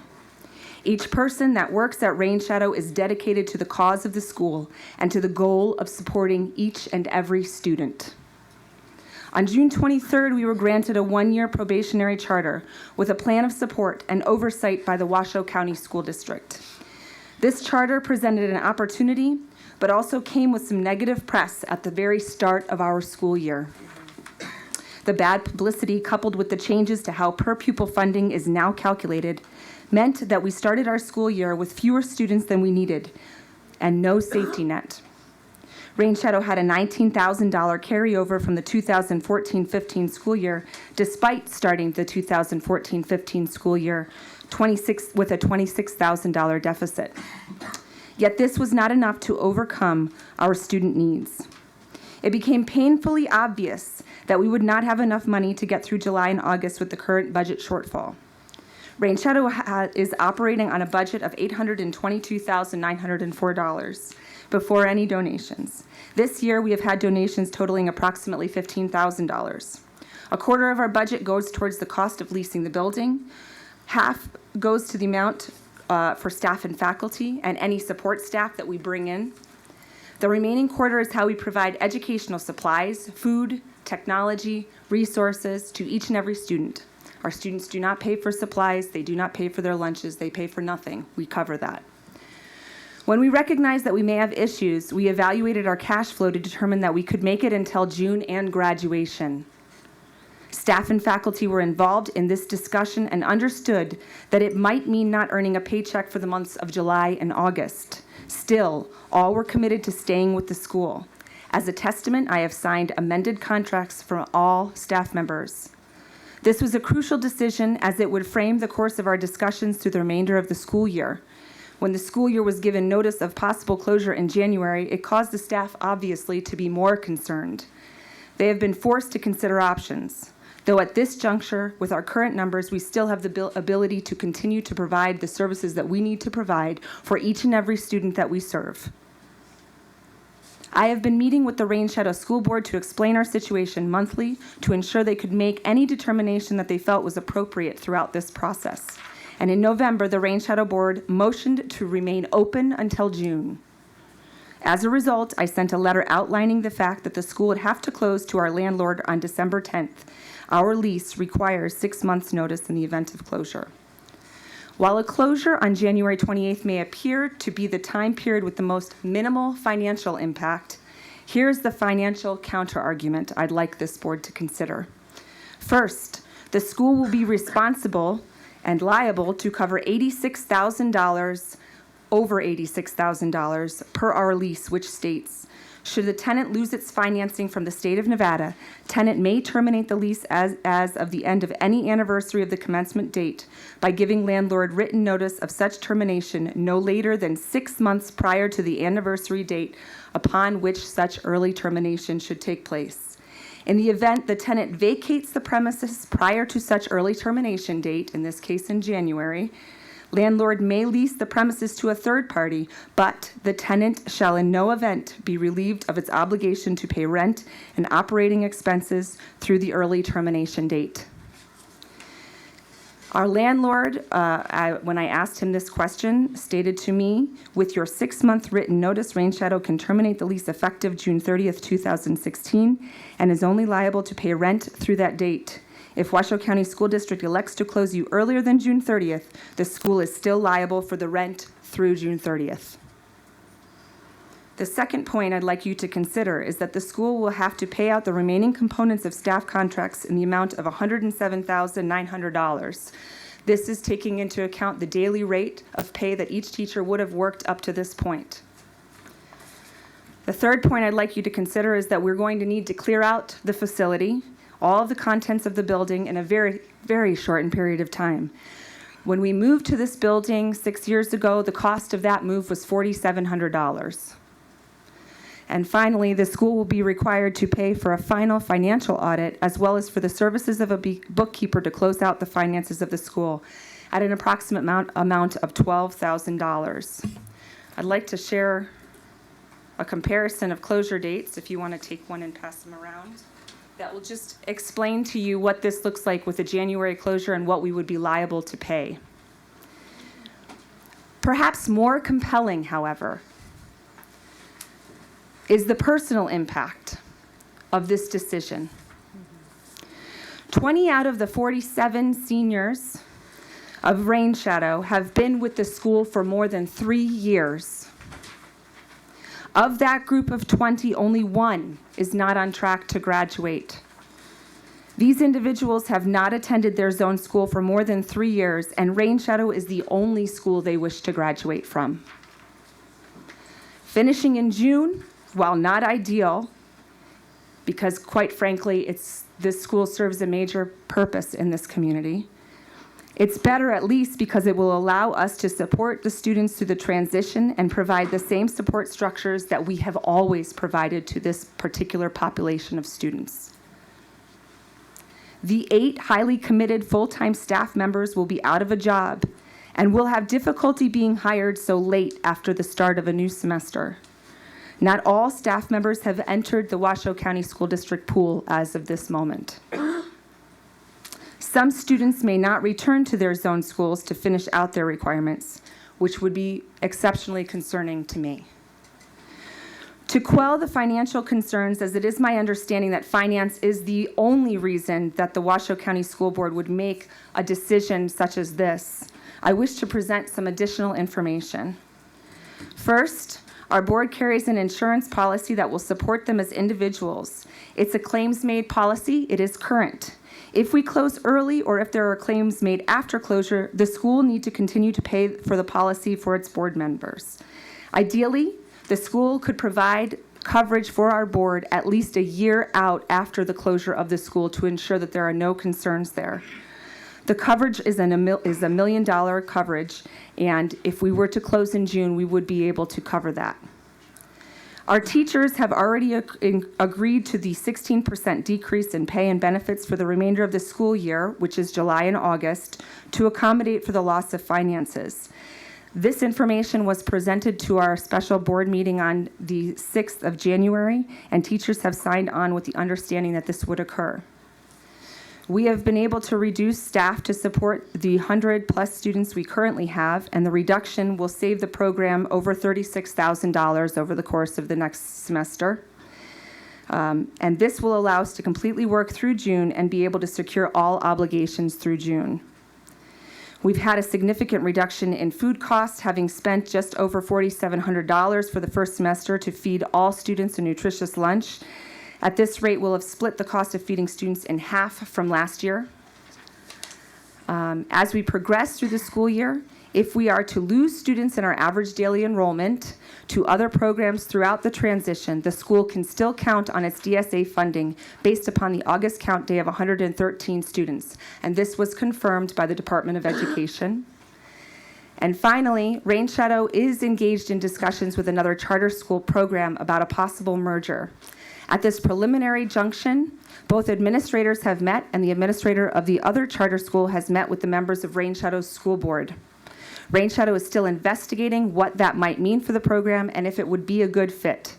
The benefit would be a greater reach of the current at-risk population and a transfer of a larger facility to merge the two programs. The district's mission is every child by name and face to graduation. A January closure would cause not only our 47 seniors, but also our underclassmen a very disrupted second semester. When Rain Shadow approached this board for a charter renewal last June, the school was given a probationary one-year charter to conclude on July 1st, 2016, if necessary. Given the financial information that I have shared, I hope you can recognize that it is in Rain Shadow's best interests and the Washoe County School District's best interest to continue Rain Shadow through June 30th when our lease is finalized. I would also welcome the opportunity to present to you again in May to determine whether or not it would be appropriate to close the school in June or grant an additional year of probation. Over the course of the next 2 weeks, I implore you all to listen to the voices of our small but mighty community. Stop by for a visit. We are today as committed as we have been over the past 13 years to educating and supporting the underserved students in our community. Please allow us to finish what we started, and if you are serious about keeping our students' best interests at heart, then you will recognizing that closing the school in January would be a major mistake. Our mission is to create empowered community members through real-world education. Over the past month, our students, both past and present, have had perhaps one of the most impactful lessons of their lives. And I think if you look in this audience, you will all agree with me that we have been able to successfully teach our students this mission of being empowered and to stand up for what is important. I hope you all can recognize the same and allow our program to continue to exist with dignity and with the knowledge that we will make the decisions based upon the best interests of all our stakeholders. If you have questions about any of the information that I have provided, please feel free to contact me, and I have my cards here. And I would welcome a visit, and I hope that you will speak with our students, staff, and parents. And I really do appreciate this opportunity. That concludes my Thank you, presentation. Toby. Thank you.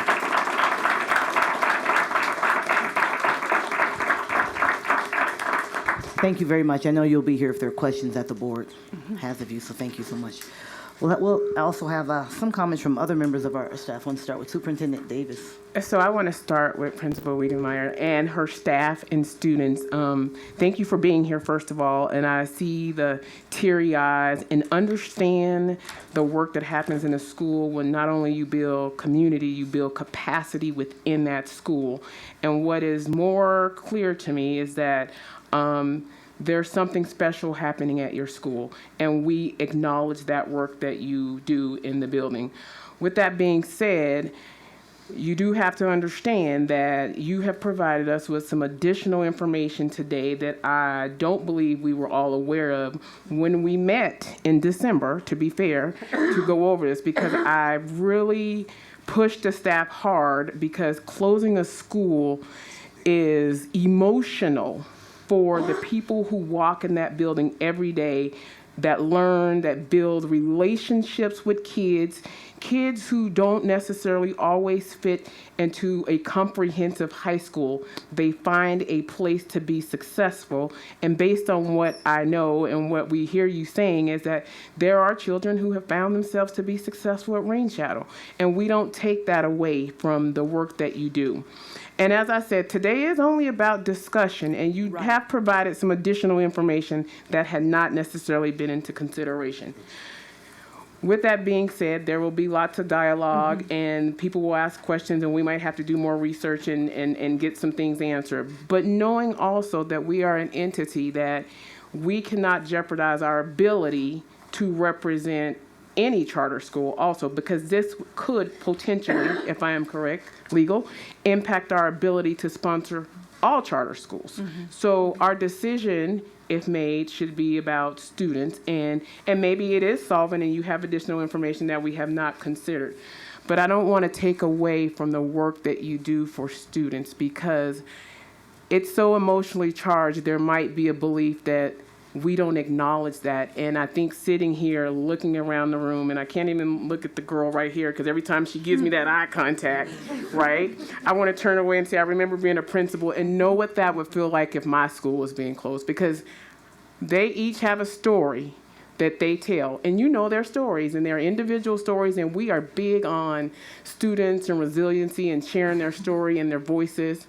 But we also have to understand the business side. In case something happens, we need for those students to be successful to the finish line, to graduation. And there's lots of what ifs. So in the consideration, there are many things to discuss. And I heard you present some great information that speaks largely about the dedication of your staff and their willingness to give up benefits. And I would have questions, right, about do they understand that they give up PERS long term? Because everybody needs to know the scope of the work to the end while we make this decision. So I'm sure there will be lots of dialogue, but to be clear with everyone here, today is about discussion and about getting more information, about providing us with more information, and not necessarily about making a final decision. So just thank you for your work. Thank you. Yes, Trustee Rosenberg. I've never been one to care a great deal about financial exigencies. You find the money somehow. That's dumb, and I know it. By the same token, to all the students out there, the minute they say, you can't do this, you know damn well you can. You just have to find the way. I think we're all committed to help you find the way. So, keep a good thought. There's magic out there. There really is. It can happen. Thank you, Trustee Rosenberg.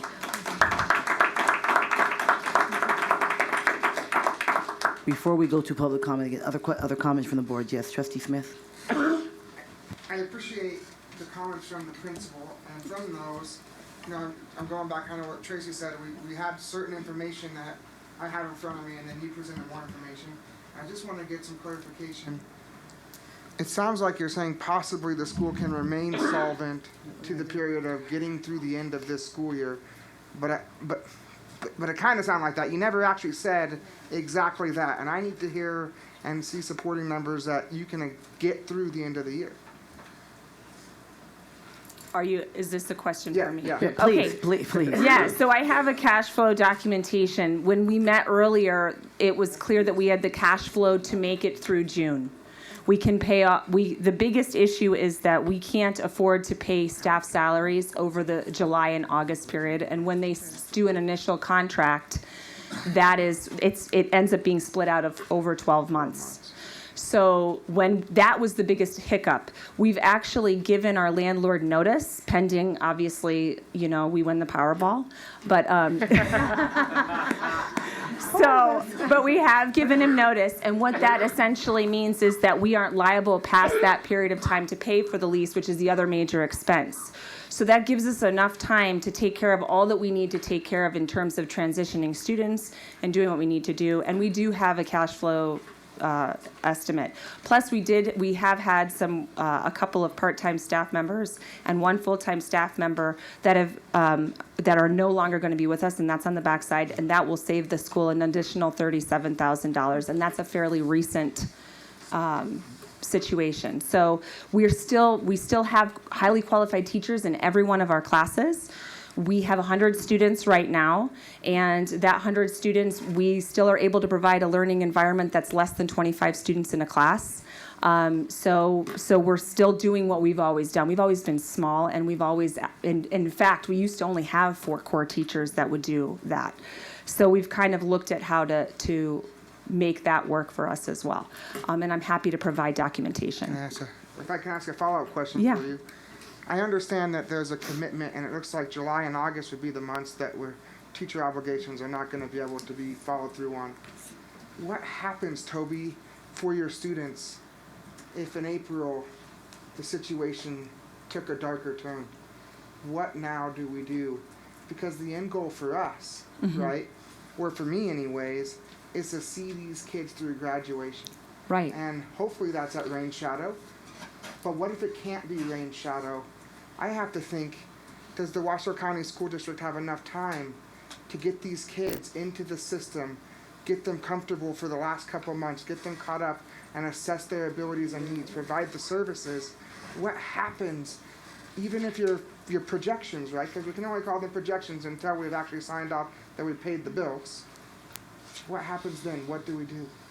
I would counter that argument and say that essentially at this juncture, we actually in June, if we do a June closure, we'll have enough money and maybe even a little bit additional money to be able to get through. If we close right now, the money that we have in the bank currently isn't going to cover all of the debts that we would incur by that closure. So you're saying that, but I'm saying to you, this gives us time to continue to mobilize forces. It gives us an opportunity to investigate a possible merger. It gives us a lot of, which I discussed earlier with another charter school. So it gives us the time to actually be able to work those things out. If we close right now, you're giving up on the school before it's had the opportunity to actually at least finish what it started. And so to me, that's a clear sign. There will be no miracle. There will be nothing that happens. It's done, okay? And not only is it done, but it's done in a way, in my mind, it's almost like sneaking out in the dark. It's like somebody running away with all of this financial debt that they just had to close up and escape in the middle of the night. And I personally feel like I would rather face the music and give us the opportunity to finish what we started, to get through June, knowing what we know, and we have the staff on site to be able to offer the programming that we need. And that's what I would say. And you're more than welcome. I can provide a cash flow projection, which I'm sure the district has. I have a newly updated one that we just got today.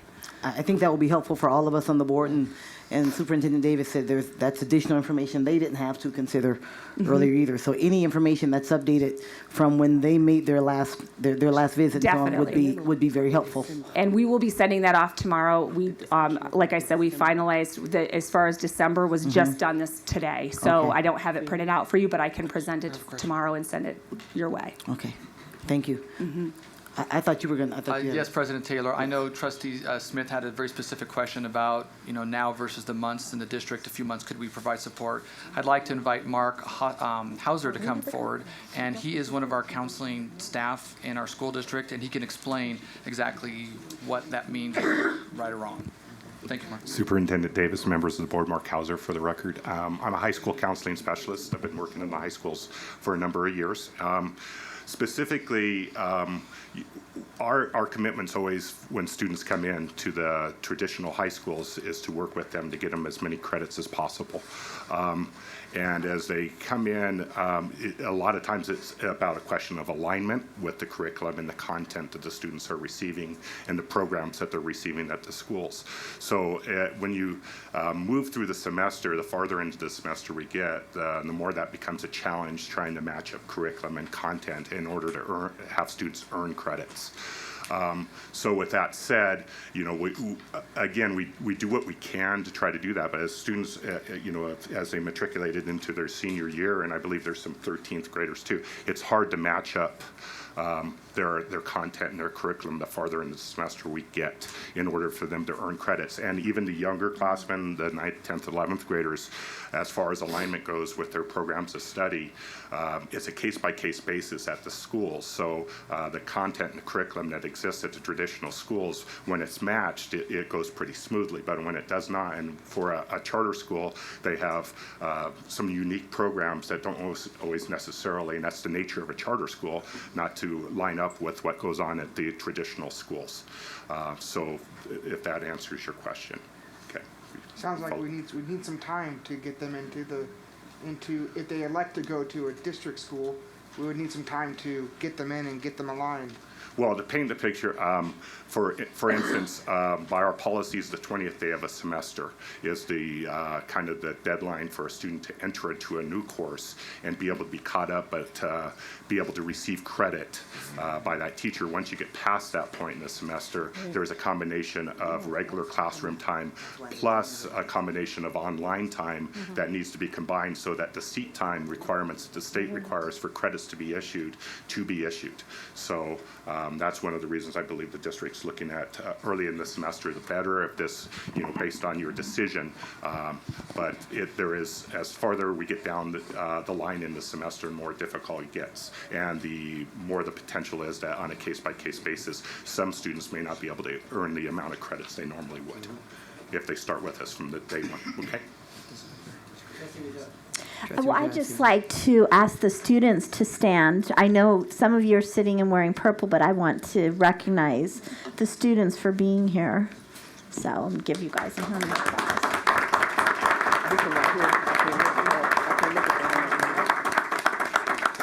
And I want you all to know that you are loved. You are loved by the Washoe County School District. We love you. We're going to do whatever we can to do what's in your best interest. You are our number one priority. And this is an adult conversation we're having today, and I'm sorry that you have to feel so sad, and I see the sad looks on your face, and I'm sorry that you're having to be part of that, because our job is to take care of you. So I want you to know that we are going to take care of you no matter what. And if you have to all come to my house and I get you somewhere to school, we're going to make that happen. But you know that you are our number one priority, and you are loved, and you always have a place here, and we will find a place no matter what, so that you are taken care of and that you get to that finish line, okay? You have our word, and we care about you, and we don't want you to worry. We're going to figure this out and help you, okay? So just stay focused on your work, stay focused on your schoolwork, and no matter where that schoolwork happens, you are going to feel loved, you are going to feel supported, and you're important to us, okay? Okay. Very well said, Trustee Rosario. Any other comments from the board before we have several public comment I have a cards? comment just for Tracy, Yeah. just a question. Trustee Given the Smith. new financial information that was presented today, is there enough time for our audit department and our team to review that information before our 28th meeting?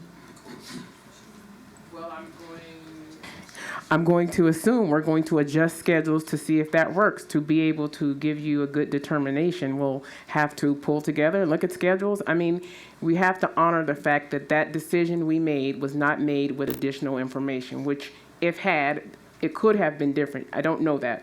We will pull the team together and go through the process like we did, burn the midnight oil, and see if that is possible for their charter. 26th, sorry. Okay, then I appreciate that, because that's the thing is, now we gotta have the time to analyze the information and see what we can do to make this the best outcome. And I just want to be clear that it's not our intent to want to close. We pushed very hard because we understand, I, like nobody, understand when you have a school with kids that have interesting needs or diverse stories, and when they become a part of it with a learning environment and build relationships, you don't want to disrupt that for children because we want them to get to the finish line. And we know through research, sometimes those disruptions have kids fall through the cracks. We don't want any of our 64,000 plus charter school kids to fall through any cracks. However, we also have a responsibility to ensure that they are financially solvent and can provide the necessary things for the students that attend. That being said, I will read off the names for those, and there are several that would like to have public comment at this time. Grace McMaster. Grace, come on up, and you have 3 minutes. Just state your name for the record, and we're happy to hear from you. My name's Grace, and I'm here to support Rain Shadow. I just wanted to let you guys know that I finally found a school that I...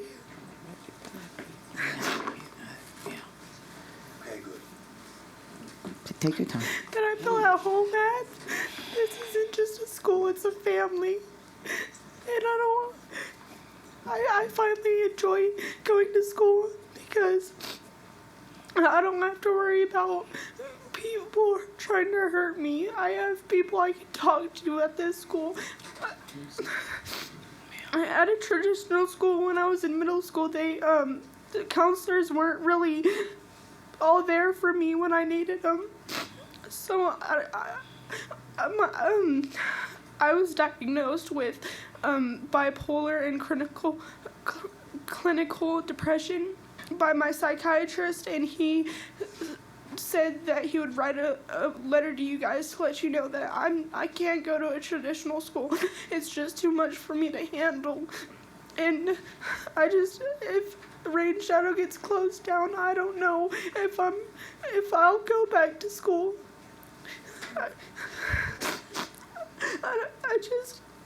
It's hard, and I don't want to see this family fall apart. That's all I have to say. Thank you. Thank you, Grace. Thank you very much. Emily Reese.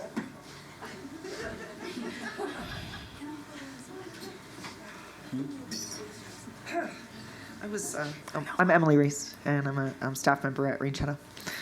I was hoping to not have to go after kids. So stop crying, and you guys are awesome. As a teacher at Rain Shadow for the last 5 years, I have a lot of things I could say about our staff and school, and you've heard a lot of them already. And I would know that you believe them. I know you do. I like the fact that you have said something about that you didn't have some information before. And I appreciate the fact that you are willing to look at that, because it is new. And Toby did an excellent job of presenting what our school is about and why we need to be here. I would like to reiterate to each one of you as a board member, including our student representative here, if you'd like to come by to Rain Shadow, I really want you to see the building. Now, I understand it is about finances. That is the reason we're here. And honestly, I can appreciate that because we have to be fiscally responsible, period. However, if there is enough cash, which is what it seems to be now, there would be no reason to close us until June, right? And I appreciate that because I can tell that you can see that everybody here would rather stay. I want to acknowledge our seniors. I don't know how much time I have left. Where's the... Okay, so I was born in 74. So I've got a lot of our seniors are here, and they are so excited to be able to be a part of being an active member of our community and standing up for their lives. And so I want to acknowledge our seniors. You guys are awesome. And I'd like all of you to come to a pizza party. And I'm not kidding. We're having one on January 21st. It's open to anyone who supports and loves Rain Shadow. That's a fundraiser, right? It is not. Well, it should be. You can be. You can. It's for a donation. It's just a Saying. celebration. We have amazing chefs who offer free, nutritional, healthy food, most of it from scratch, and they're making their own pizzas. I know that's such a weird thing to say at a board meeting, but I do want all of you to come by and see us. I want to say one last thing.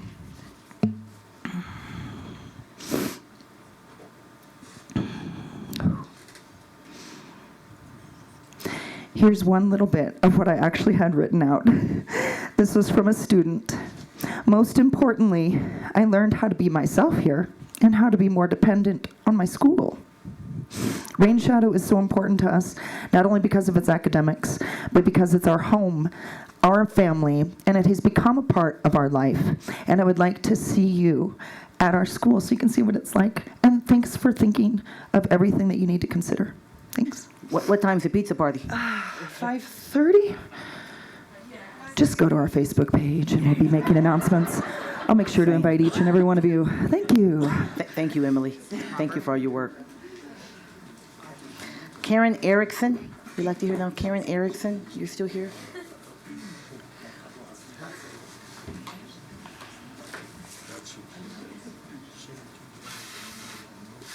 Welcome. Thank you very much. You have 3 minutes. Okay. For the record, my name is Karen Lyosa Erickson, and my son is a senior at Rain Shadow Charter School. My son began to struggle early on in the public school system. Due to the sizes of his class, he got lost in the shuffle. He would do his homework, but failed to turn it in.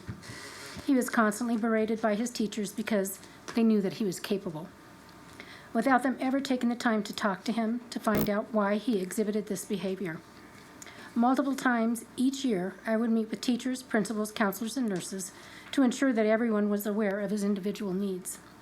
He had a 504 plan outlining the fact that he needed step-by-step instructions for each thing that was required of him, and that he needed to be able to ask questions when he wasn't sure what he was supposed to do. The plan was constantly violated, first at Alice Maxwell, then at Lena Juniper, then at Sparks Middle School, and finally at Reed High School. Everyone assumed that because he was so bright, he didn't have any certain needs. Teachers at Reed said he could only speak to them at lunch or after school, and when he tried to set up a time to speak with them, they were never available. At Reed, his counselor continually assured me that he was on track to graduate, which I couldn't understand as he was failing all of his classes. In the middle of his sophomore year, it became evident that there was no way he was going to graduate. In addition to his academic struggles, once he entered high school, other students began to bully my son. At first, I was unaware of this happening, but there was a drastic change in his behavior, and he finally confessed that it was an ongoing issue. We met with the administration at Reed, and nothing was done to address the bullying. I had heard about Rain Shadow and set up an interview. I was disappointed that they could not fit him in until his junior year and not take him in the middle of his sophomore year. Once my son started at Rain Shadow, he no longer felt like a failure. The teachers treated him as a human being and made him feel that he was worth something. They have worked hard with him to keep him on track to graduate.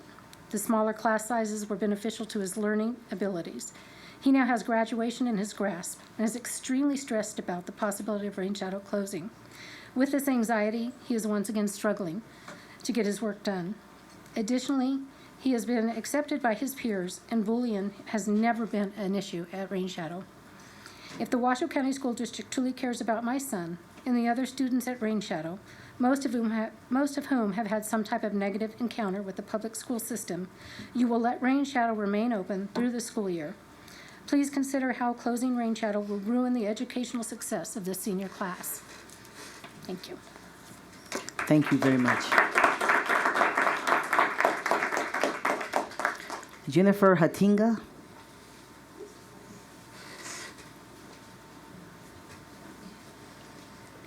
Come on up, just please state your name. Thank you. I'm Jennifer Hatinga.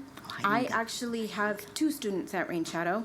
One is my daughter, who has attended Rain Shadow since her freshman year of high school, and she needed a reboot because she was flailing at one of your now STEM academies, O'Brien Middle School, and she needed a reboot, and she started at Rain Shadow, and she's flourished, and she has the best GPA. She is a member of the National Honor Society that we have at Rain Shadow. But then I have a stepchild who is a 5th-year senior who came here from Lakewood High School in California with a 1.4 grade point average. I struggled to get her into a school here in Nevada. Toby and Alyssa were very kind to take her. And in her first semester at Rain Shadow, she went from a 1.4 grade point average to a 2.72. She is very credit deficient, and if you guys close our school, I don't believe she'll graduate. I also, now my daughter, who is the Honor Society student, I don't know that she will finish on time because she recently had a baby, but she is on track to, and both of my girls are on track to graduate. And as a parent, we tell our children all the time to finish what they start. And I feel that being that this is the largest graduating class Rain Shadow has seen since 2009, a majority of them are freshmen, and they fought their freshman year to keep this school open, and they love this school. And these kids are, what Grace said, these kids are a family, and they love each other. And even though they're very different, you don't mess with them. They will rally around each other. And you don't see that in the general public schools anywhere. And I feel that not allowing them to finish what they started is the most detrimental, because that's a life lesson we tell our kids since they're little. You should always finish what you start, whether it be sports, whether it be school, anything that you start, you should always finish. And I think that closing the school in January is giving the kids the wrong message, and they deserve to finish what they started. Thank you very much. Lydia Suarez. Lydia Suarez. Hello, for the record, my name is Lydia Suarez. I started going to Rain Shadow my junior year in 2011. I had previously gone to North Valleys, and during my time at North Valleys, I was struggling with my schoolwork, and I had a lack of an overall connection with my teachers, and I didn't feel important, I just felt pressured. So naturally, by the end of my sophomore year, I wanted to drop out of high school just due to the lack of encouragement that I felt from my teachers. And it wasn't that my teachers didn't care about me, it's just that they couldn't because there's 30 other kids in the class. But instead of dropping out, I gave Rain Shadow a shot. And after my first few days at Rain Shadow, I knew that I would be able to graduate high school after all. And on my first day, I was greeted in the class with smiles from the students. And then throughout the year, I learned and retained my knowledge about science through a cooking class, hands-on. And I learned an effective way to write and how to pass my writing proficiencies. And I competed in poetry competitions, I performed in various plays, and I actually got to walk around Reno and learn about the history of Nevada and see the history of it instead of just reading about it in a book. And books are great, but yeah, needless to say, my first year at Rain Shadow was great, and I was excited that I'd be able to graduate the next year. And during my senior year, Rain Shadow was getting recognized a lot by the outside community members for the great qualities that it possesses. And through seeing that admiration from the community and the dedication that the teachers have to the students, and seeing myself and my classmates grow both academically and socially, that changed my whole view of education. And Rain Shadow is the reason why I went from deciding to drop out of high school to being the valedictorian of my class. Rain Shadow is the reason I went from wanting to drop out to now being in my 3rd year at UNR. studying secondary education with the goal to become an English teacher. Yay. And I want to give my jobs. Yay. Thank you. We know people. All right. I want to give my students the same hope that Rain Shadow's given me. I want to teach them how to use MLA format and the difference between who and whom. But I also want to teach them that they have worth and that they have the ability to learn and that they can give back something. And that's something that Rain Shadow has done for me. And I wouldn't be a year away from graduating college without the teachers here and without Rain Shadow. Rain Shadow, it's a necessity. It's a necessity to Reno, it's a necessity to education, and it's a necessity to the students who don't have hope in the other school environments. And really, just to put it simply, shutting down Rain Shadow is shutting down opportunity. Thank you. Wow. That's a valedictorian for you. David Brown. David Brown. Thank you, sir. Coming up and just state your name for the record. That's a hard act to follow. They're all hard acts to follow, yes. My name is David Brown. I'm happy to hear all of the talk about how good of a job Rain Shadow is doing from an academic standpoint. And I know the board has to weigh the risks of closing Rain Shadow early versus the risks of letting them stay open late. And I'm glad that's your decision, not mine. On the finances, I really think that somehow we're solving the wrong problem. Rain Shadow gets all its income from students, their student count day. They're under capacity. Your schools are all over capacity. Can't something be arranged? Now, I know you've said that there are limits on your legal obligations as a sponsor, but couldn't you push those a bit? Couldn't it be revisited to say, okay, yes, we're legally not able to assign students to Rain Shadow, but couldn't you identify and suggest to students in your system that Rain Shadow might be a place for them? There is a lot of people who would do well in a small school.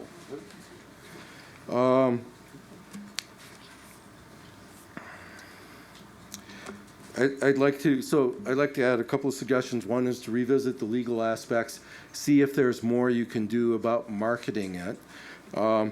The other thing is I'd like to add another option to the ones you presented, which is to give Rain Shadow a full 6-year obligation. The probationary status that they've been on this year, although it was seen as being a way to help them, it's been sort of a knife in the back, and they've been slowly bleeding out since. That probationary stigma has stopped them from being able to attract students. To wrap it up, this district has overcrowding. You talked earlier about your recommendations on overcapacity, and if you're going to ask the taxpayers to spend more than $500 million to build new schools, it might be easier if you haven't been closing them. Thank you.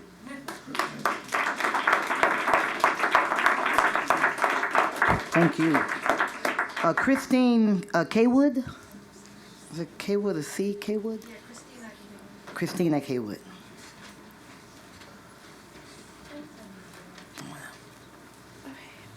Please. My name is Christina Kaywood, and I am currently enrolled at the University of Nevada, Reno. I am in my second year, and 3 minutes is not enough time to talk about everything that Rain Shadow did for me. Like the majority of the student body, I would not be where I am today without them. I would have been a faceless name on a roster, and I would have fallen through the cracks in the sea of kids who go completely unnoticed through the entirety of their high school. I started my freshman year at Rain Shadow, and I graduated in 2014 as valedictorian. I am not ashamed to admit I was a completely different person when I started than when I graduated, or even who I am now. Most people assume that it's a school for kids who can't make it anywhere else, and in a way, that is true. That does not mean it's a school for bad kids, though. When I started my freshman year, I was shy, I had no confidence, and I would have issues trying to talk to a person one-on-one, let alone being able to talk to a group of people with trying to fight for something that I truly believe in. Between the teachers and the students, I slowly discovered myself and grew into someone I could be proud of. They not only gave me the confidence to find myself and follow my passions, but to continue growing even after graduation. Beyond schoolwork, I learned how to communicate with people and make lasting relationships with friends and mentors. I thrived in the environment they provided and learned to trust my own decisions and opinions. I was in my junior year when they almost closed last time. It was devastating. The toughest guys in school started crying during the announcement because they knew this school was their last chance. For some, they were in their 5th year and ready to graduate, even though the schools they had come from said they could never do it, and told them that because they were in their 5th year, that they didn't count anymore for anything. For those of us with more than a year left, we were told there would be options, and I tried looking into those. Knowing I would be lost in a crowd if I tried a large school, I looked into some of the smaller schools. And to put it simply, they made me feel like I wasn't worth the air I breathed. They told me that even though I had a 4.0 GPA, that they didn't have the space for me. And they told me I should just try online school, which I personally would not be able to do. And I thought about dropping out of high school. Sorry. And the only people who were willing to help me were my teachers at Rain Shadow, those same teachers that were under the threat of losing their jobs. They were the only people who made me feel like my education still mattered even though my school was closing. The teachers care, the environment is like nowhere else, and last but certainly not least, they touch every single life that comes through their door, whether it's a student or just someone there to visit.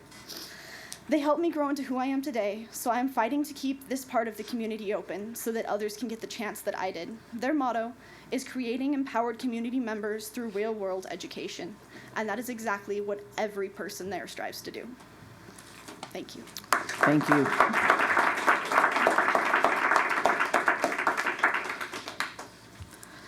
Donna Rowley. Did I say that right? Donna Rowley? No, it's Rowley. Rowley. Hi. Thank My you. name's Donna Rowley. I'm a parent of a senior, the one there that's been crying all day. I'd like to thank you for the opportunity to speak today. First of all, I would like to talk a little bit about the Rain Shadow kids. They are, I'm sorry, Okay, emotional. They are kids that come from, they are kids that for whatever reason were not able to succeed in the standard school system.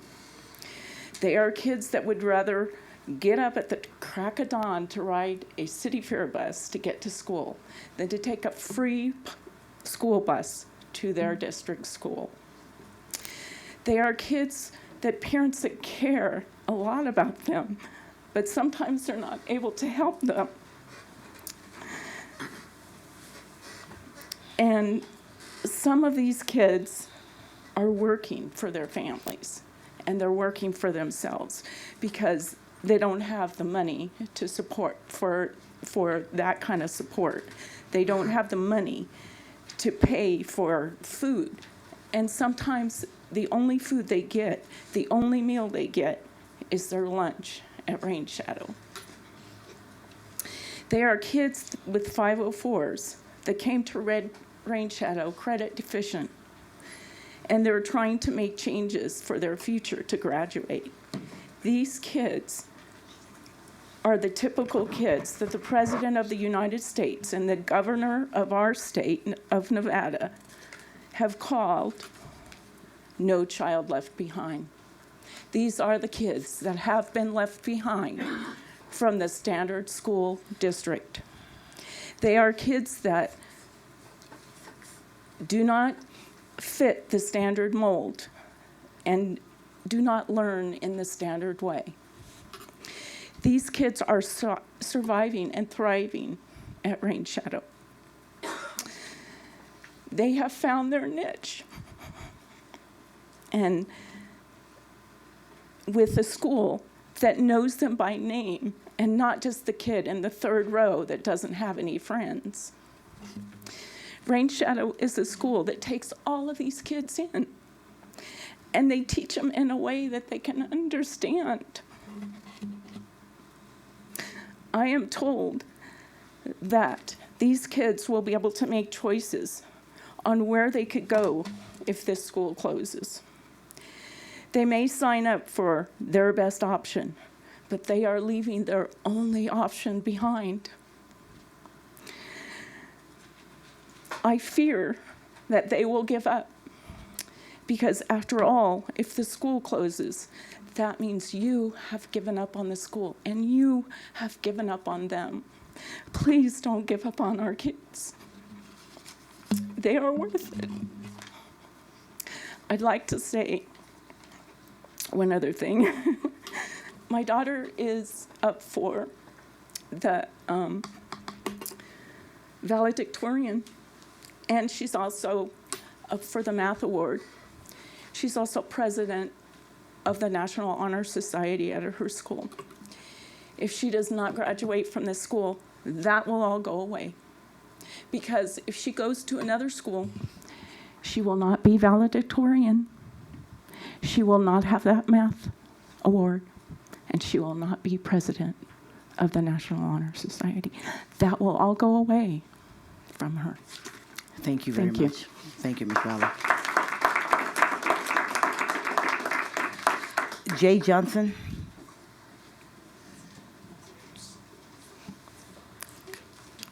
Come up, Jay. State your name for the record, please.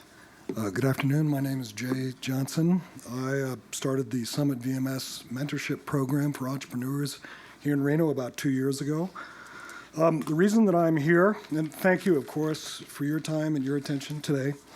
The reason that I'm here is that I met Toby a couple of weeks ago. We were introduced by a mutual friend who said I should come visit the school. So I actually walked from my business over to the school, waited about 10 minutes in the lobby before I could meet with Toby. But in that interaction, or in those few moments, I saw an altercation between a student and a teacher. And the first thing Toby wondered was, is he going to get a bad opinion? Will he have a bad opinion of the school? And just the opposite. What I saw in the interaction between that student and the teacher was a very adult conversation. To me, that galvanized my thinking and also made me a firm supporter of where Rain Shadow is and where it can go. One of the things that I wanted to mention, though, is that a lot of these students are potentially some of the best entrepreneurs that our community can produce. And entrepreneurs, almost by nature, are sort of the exceptions, the oddities. Now I'll go to my written comments. First of all, I'd like to quote Dietrich Bonhoeffer, a well-known theologian. The test of the morality of a society is what it does for its children. Based on sort of this experience, I sent an email off to Dan Klitsch, who is the INSHE chancellor. I'm going to quote some comments that I made in this letter because I think they're relevant basically to what people have been saying. Although Nevada has made great strides in transforming into a 21st century economy, there are many whom are left behind. Two significant obstacles are K through 16 education and a robust financing capability, the ability to finance some of these startup companies. The two are integral and highly related. If we are to move out of what many call a boom-bust cycle, we need to cultivate capable leaders and tinkerers. And I think there are a lot of capable leaders and tinkerers among the students that I've heard so far today. Their successes and willingness to embrace risk will embolden a timid investment community. Many of these folks eschew convention and the rigidity of traditional education. The system also rejects them. Rain Shadow School is a ray of hope for many. There are certainly improvements that could and should be made. However, for many, it is an island sanctuary in a sea of hopelessness. Its absence will not only cause grief to the students and dedicated teachers, it will impact our efforts to build a robust, sustainable economy comprised of thriving entrepreneurs. In a mere 3 weeks, Rain Shadow's fate will be decided by Washoe County School District. Despite receiving no funding from the district, Rain Shadow takes many of the at-risk students and creates a community of academic and social endeavor. Mr. Johnson, your time is up. May I finish, please, though? Quickly, if you would. I'll speak quickly then. Thank you. If rain shadow ceases to be, the students will disappear into the fabric of the public school system. Many will not graduate and will further tax our overwhelmed counselors. Ultimately, their potential is lost and their probability of being swept into our prison system increases. Rain shadow's success is Reno's success. Its absence in the near or far term will have a direct impact on the community. Instead of helping many at-risk students to successfully enter the adult community as world-ready citizens, we risk abandoning them in a system where they will be forgotten. Rain Shadow is a community of education providing integrated services based on the students' needs and abilities. Many of our students will face the prospect of not graduating or being prepared for their next steps in life. Sadly, the result could be that many gravitate toward diminished livelihoods and possibly even our catch-all prison system. Mr. Johnson, I'm sorry. I'm going to have to ask you to stop now, if you would. Okay, I'll finish with a quote. A nation's greatness is measured by how it treats its weakest members. That's from Mahatma Gandhi. Thank you very much for this Thank you so much. Thank you. Mashawn Rowley. Mashawn Rowley.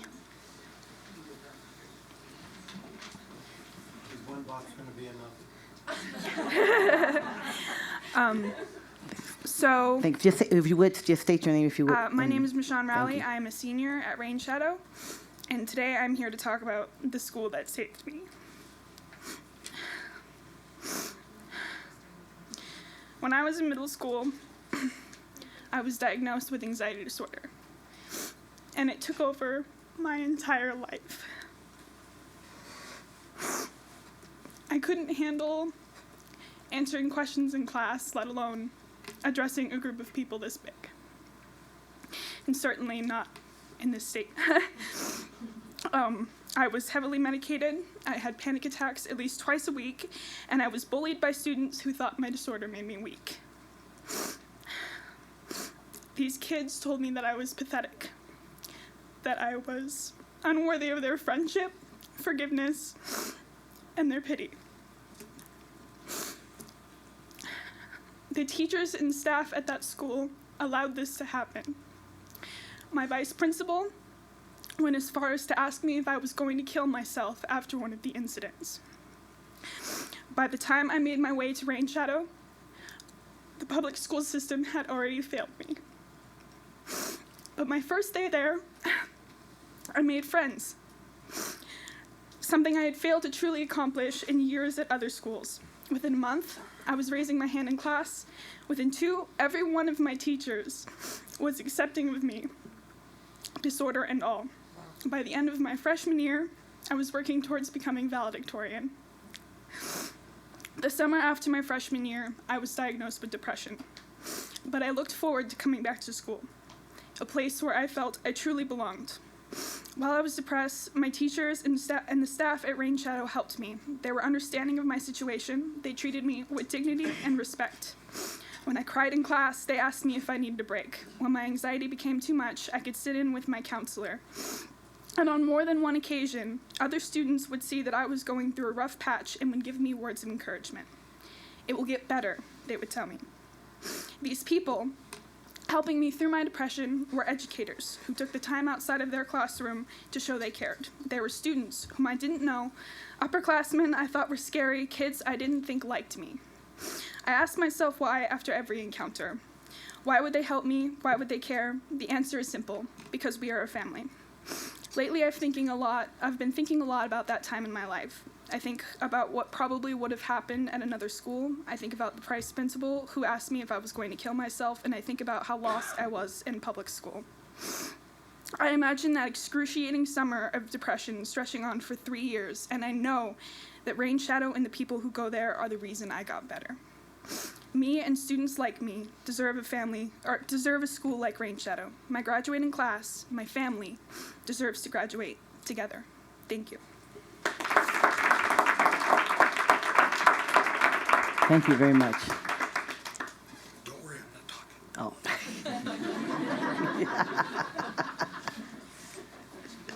Oh. Rich Pavelli. Rich Pavelli's here.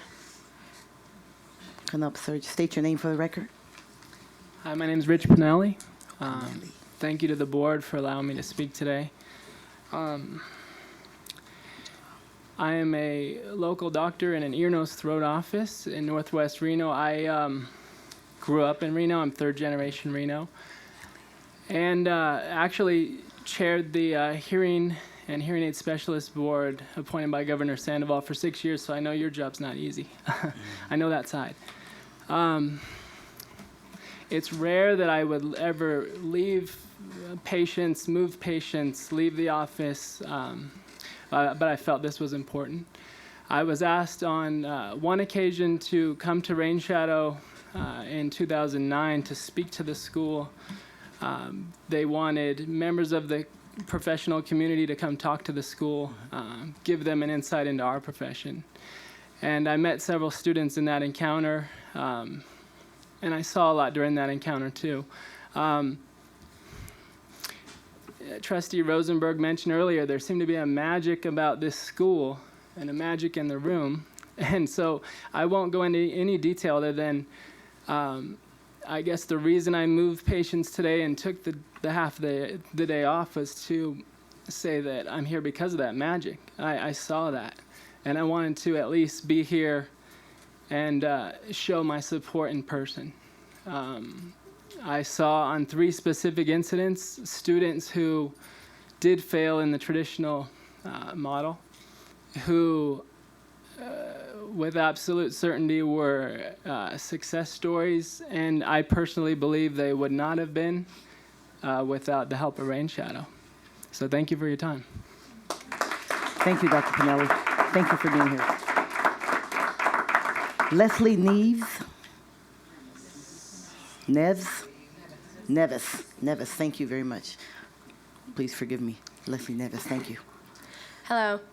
For the record, my name is Leslie Nevis, and I'm a graduate of the Rain Shadow class of 2015. Like most Rain Shadow students, I started my high school career somewhere else and made the decision to find a new place to call home. I embarked on my journey through high school at Bishop Manogue, a great school by most standards, with most graduates going on to notable colleges like West Point and Notre Dame. However, even though they advertised to prospective students that it's a home away from home, it felt like anything but to me. I didn't feel like a family there. It felt like a nightmare I couldn't wake up from.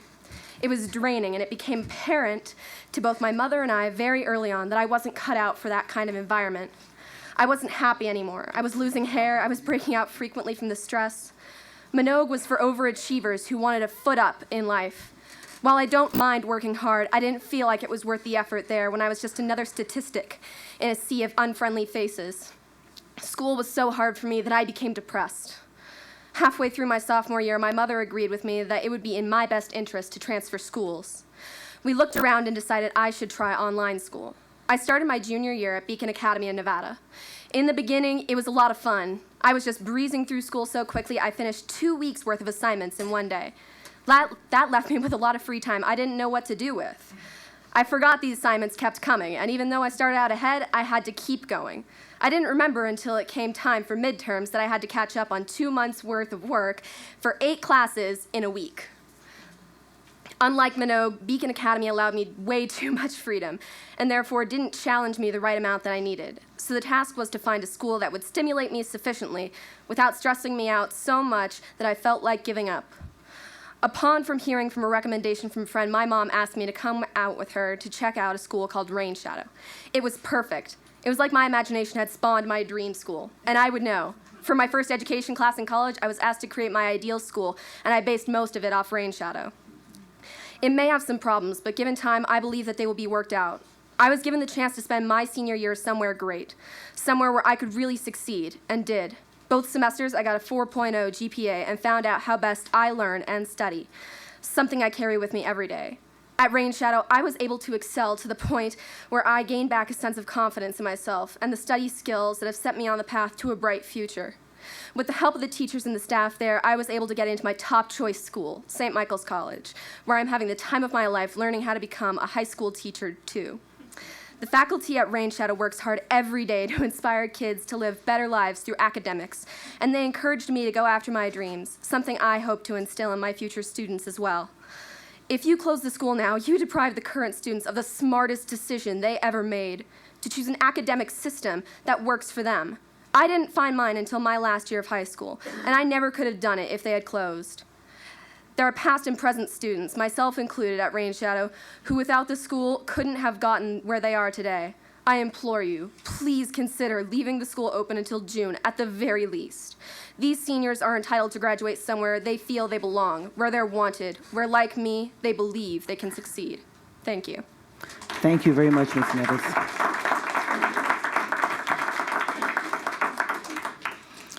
Angela Kurosawa? I'm sorry? Corcoran. Oh, I messed that up pretty good, didn't I? I got Angela right. My writing's horrible anyways. I got Angela right. My name's Angela Corcoran, and I'm actually a parent of a student. Sorry, this is really emotional for me too. My daughter's hard time in school actually started at junior high. We moved from Sparks to Reno. So it was a whole new environment for her, no friends, brand new school. And not only that, but she had to have surgery 3 days after school started. Had to come back in a wheelchair. The things that she endured at that school, students trying to push her down the stairs in her wheelchair, she became very depressed. She started cutting. All she thought about was death. The counselors there tried to do their best, the principal as well, and it was easier to try to focus in on her being the problem instead of the other students. It got as far as a student bringing up an allegation that my daughter was raped when she wasn't, because they were afraid they were going to get in trouble for bullying her, because my daughter finally got the nerves to go and try to stop it. And a student made up an allegation that my daughter was raped and she didn't know how to handle it. Well, ultimately, the student told her parents that that wasn't true. I had had enough. My daughter's well-being was more important than her staying in a traditional school. We tried online school. It worked at first, but as her freshman year, it became really hard. She had asked a teacher for help because she couldn't understand her math homework, and the teacher looked at both of us and said, "I don't want to waste my time with you." I pulled my daughter out of North Star that day. We started looking at schools. We found Rain Shadow. We talked to Toby and Laura and some of the other teachers there, and that this would be a good fit for her. She was going through lots of counseling and medication, so it was a very rough year, freshman year. She's now a sophomore, so she still had some adjusting to do. Got into a little trouble and wasn't able to finish last year. But I wasn't able to get her into a school last year either. So you guys say to pull them out this year. Where are you going to put these students? You can say you're going to find the best things. Some of these kids can't do traditional school. My daughter's therapist said to keep her out of school than to send her to a traditional school because she would probably end up dead. So you guys are talking about this year. I hope you guys would try to look further than this year. She's a sophomore this year. Her math teacher's got her learning and so excited about school. Her art teacher has got her so excited about painting that now that's her therapy. Her doctor was talking about taking her medication and winding it down. But after finding out the school might close, he suggested to keep it where it is and to actually meet again right after your guys' next meeting on whether or not we need to up her dose so she doesn't end up perished or in a mental hospital. So please, just look at what's best for the students. And I understand financially it's a big burden, but we've always told our kids, you're priceless. We've always said education is priceless, but you guys are putting a price on it. You're putting a price on it. Thank you, Ms. Cochran. Thank you. Thank you so much. Kelly Stanley.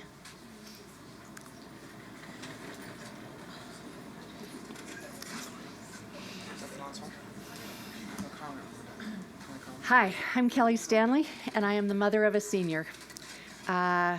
I think most of you got my email over the weekend that I spent 48 hours writing because it's a very emotional topic for me.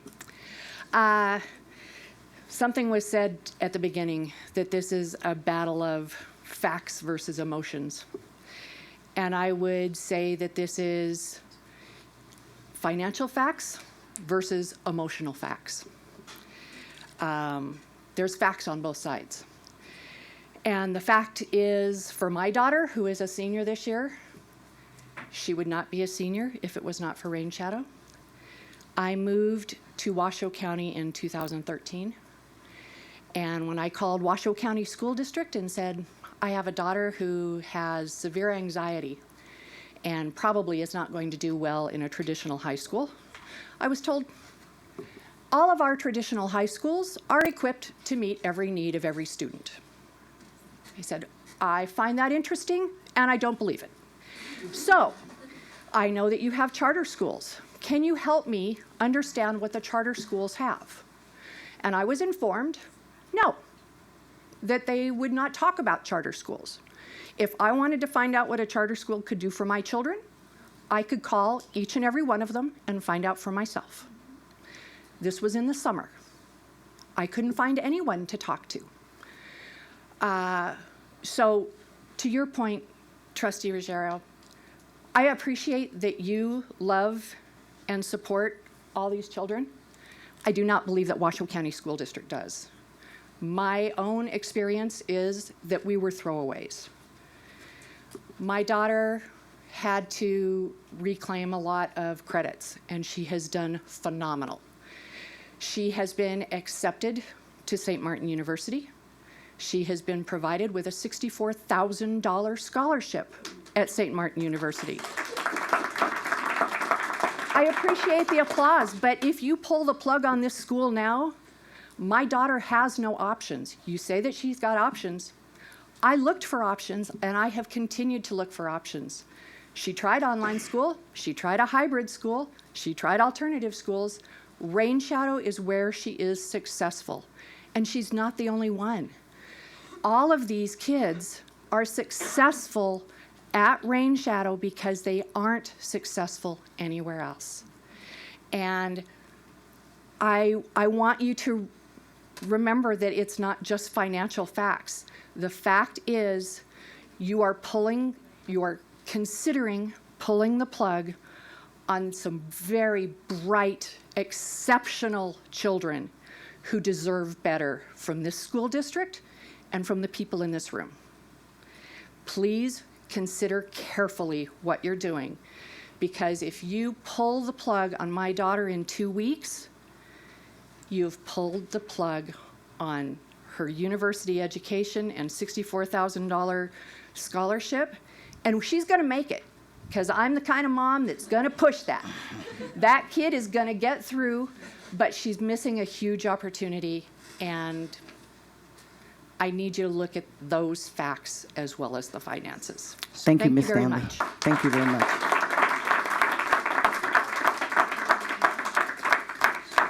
Those are all of the comment cards that I have. Was there anyone else that wanted to comment that did not fill out a card? Please come on up and just do it if you would afterwards. You fill out a card, please. And thank you so much. And then just state your name for the record. Yes. Thank you. Victoria Velasquez. I'm the math teacher at Rain Shadow.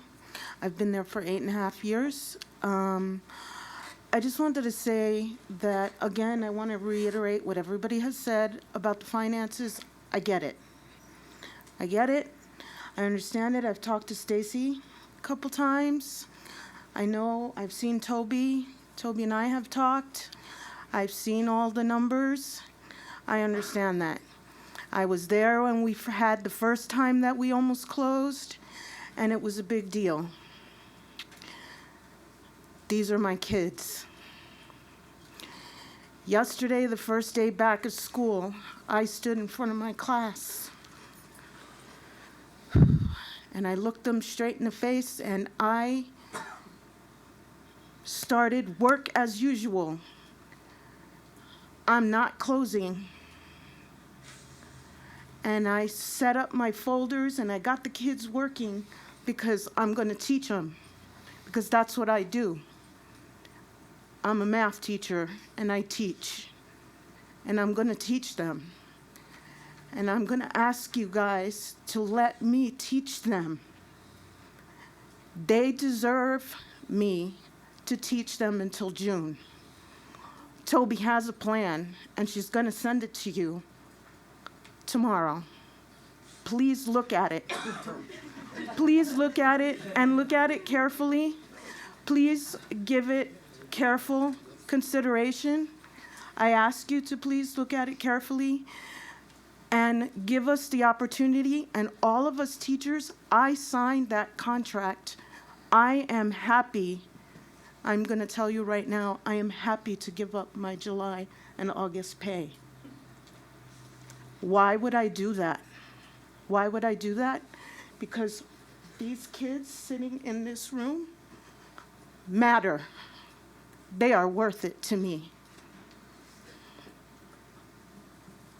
Why would I do it? They are worth it. I'm okay with the amended contract. That's why.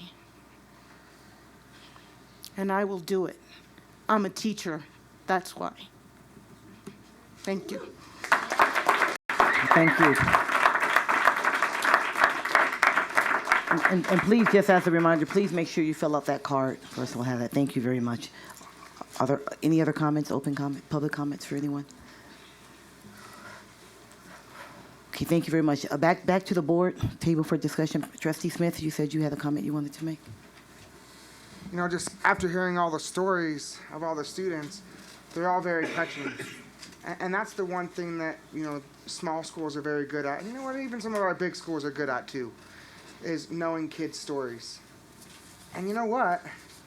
I couldn't help but think, right, because I'm a business guy, that the answer to Rain Shadow's problems are within your school. Go and solve it. Yeah. Sell your story. Because this community is giving, right? We just got to get you to the right people or whoever you need to talk to. But the community can be your saving grace because of your stories. It can't just be Washoe County School District. It can't just be you guys. It has to be us all together. And your stories, I mean, I hate to say it's a great marketing tool, but it's real life marketing, which is the best way to market, right? Rain Shadow provides an option for a student or students in a certain subgroup. And that subgroup is you guys, and it's working. You guys can solve this problem on your own, but you got to do it quick.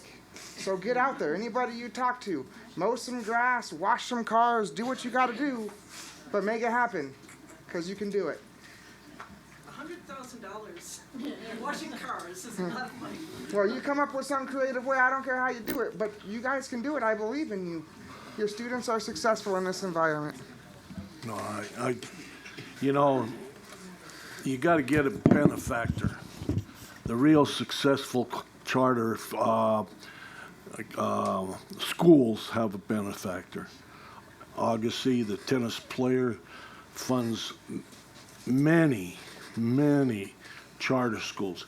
In fact, in Las Vegas, he took where two streets were coming together and there was property down there, and he built a big, beautiful school for a charter school.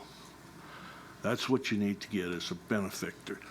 Now, if you guys go down to Las Vegas and go to his house, you can't miss it, and you have these kids tell their story, he's going to start crying, and the checkbook's going to open up, because that's what you need. You need somebody that's going to put some money in the bank and let you run this school off the interest that's going to be accrued and other things, and fill this need, because like the one lady said, there's only one of you going to win the Powerball. But if you get a benefactor that listens to your stories and is touched by your stories, will help fund a charter school, because that's what you need, is somebody that's going to take you and take you to where you want to go. Thank you, Trustee Mayor. Superintendent Davis. I just want to say, microphone. Microphone, because I was coughing. Remember, we didn't have additional information when that decision was determined, and we need to get that information in that plan, because that is paramount in what we would put forth to the board. We had to put forth to the board a recommendation based on what we have, and it seems like there's been some due diligence on the part of the school to ensure that the school can stay open at least until June. And I know we have to have our auditors look at that, but we need that information, because remember, we didn't have that information when we made the recommendation that came forth today. Our goal and our intent was never to want to shut down Rain Shadow. However, we have a responsibility under the law to look at things to ensure that we are doing our job as the sponsor. And hopefully that information that comes forward will be positive enough so that we can ensure that you can stay open, because of course every senior wants to graduate from their home school. Trust me, I get it. I have a kid and she wants to graduate from her home school. So all those things are in consideration. And also the fact that it's your home. We talk about the fabric of the school and the relationships and your stories. And I just want to say to each student who stood up in front of the mic, I love for students to come tell their stories. Everybody knows that. So I appreciate you sharing your individual stories with us today. Okay, GoFundMe. Deputy Superintendent McNeil, you get some comments you wanted to share. Thank you, President Taylor, Superintendent Davis, members of the board. Just very quickly in closing, we want to make sure that we will commit to you to review and analyze this new information.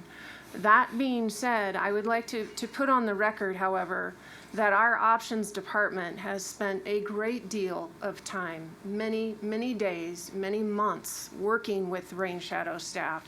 And this is not an easy decision for this staff. I appreciate that. As Take your time. As educators, we want to fix things. And so when we have students and parents and teachers that want to fix things, we are one of the most transparent districts in this state when we lay out data. In fact, we have a data summit coming up on February 5th, so don't forget that. But you will see that we are extremely transparent when it comes to our issues. And so I have to say, as the deputy superintendent, our principals and our area superintendents and our superintendent and these gentlemen and these ladies that sit behind me every day work so hard for what's in the best interest of all 63,000 kids. And I was talking to Tracy earlier, and I said I was not going to get emotional, but she knows me. So please understand, Rain Shadow Charter, we have a fiduciary responsibility to this board and to our superintendent. And we must follow the law. And so please understand that we will review the information. And it's going to be a very difficult decision that you all, along with the superintendent, is going to have to make. But please understand, this was not an easy decision for these people. Thank you. Thank you. Thank you, Kristen. Thank you. And then for all that came to make comments, to all the students, we really honor the fact that you have come to advocate for yourselves, to share your voice. That isn't an easy thing to do. It really isn't an easy thing to do, and we certainly appreciate that. And to the parents that came to support and share your concerns, and just the stories that we've all talked about, the teachers that work so hard, Toby, you and your staff, the environment that you've created there is just phenomenal. So we will do all the due diligence and counting on staff as quickly as possible to review the new information, and thank you for continuing to work to provide that. And so at the end of the day, we will absolutely make the best decision for kids. That's what we're required to do. So we're hopeful. We're hopeful that you've given an option that we didn't have here before today.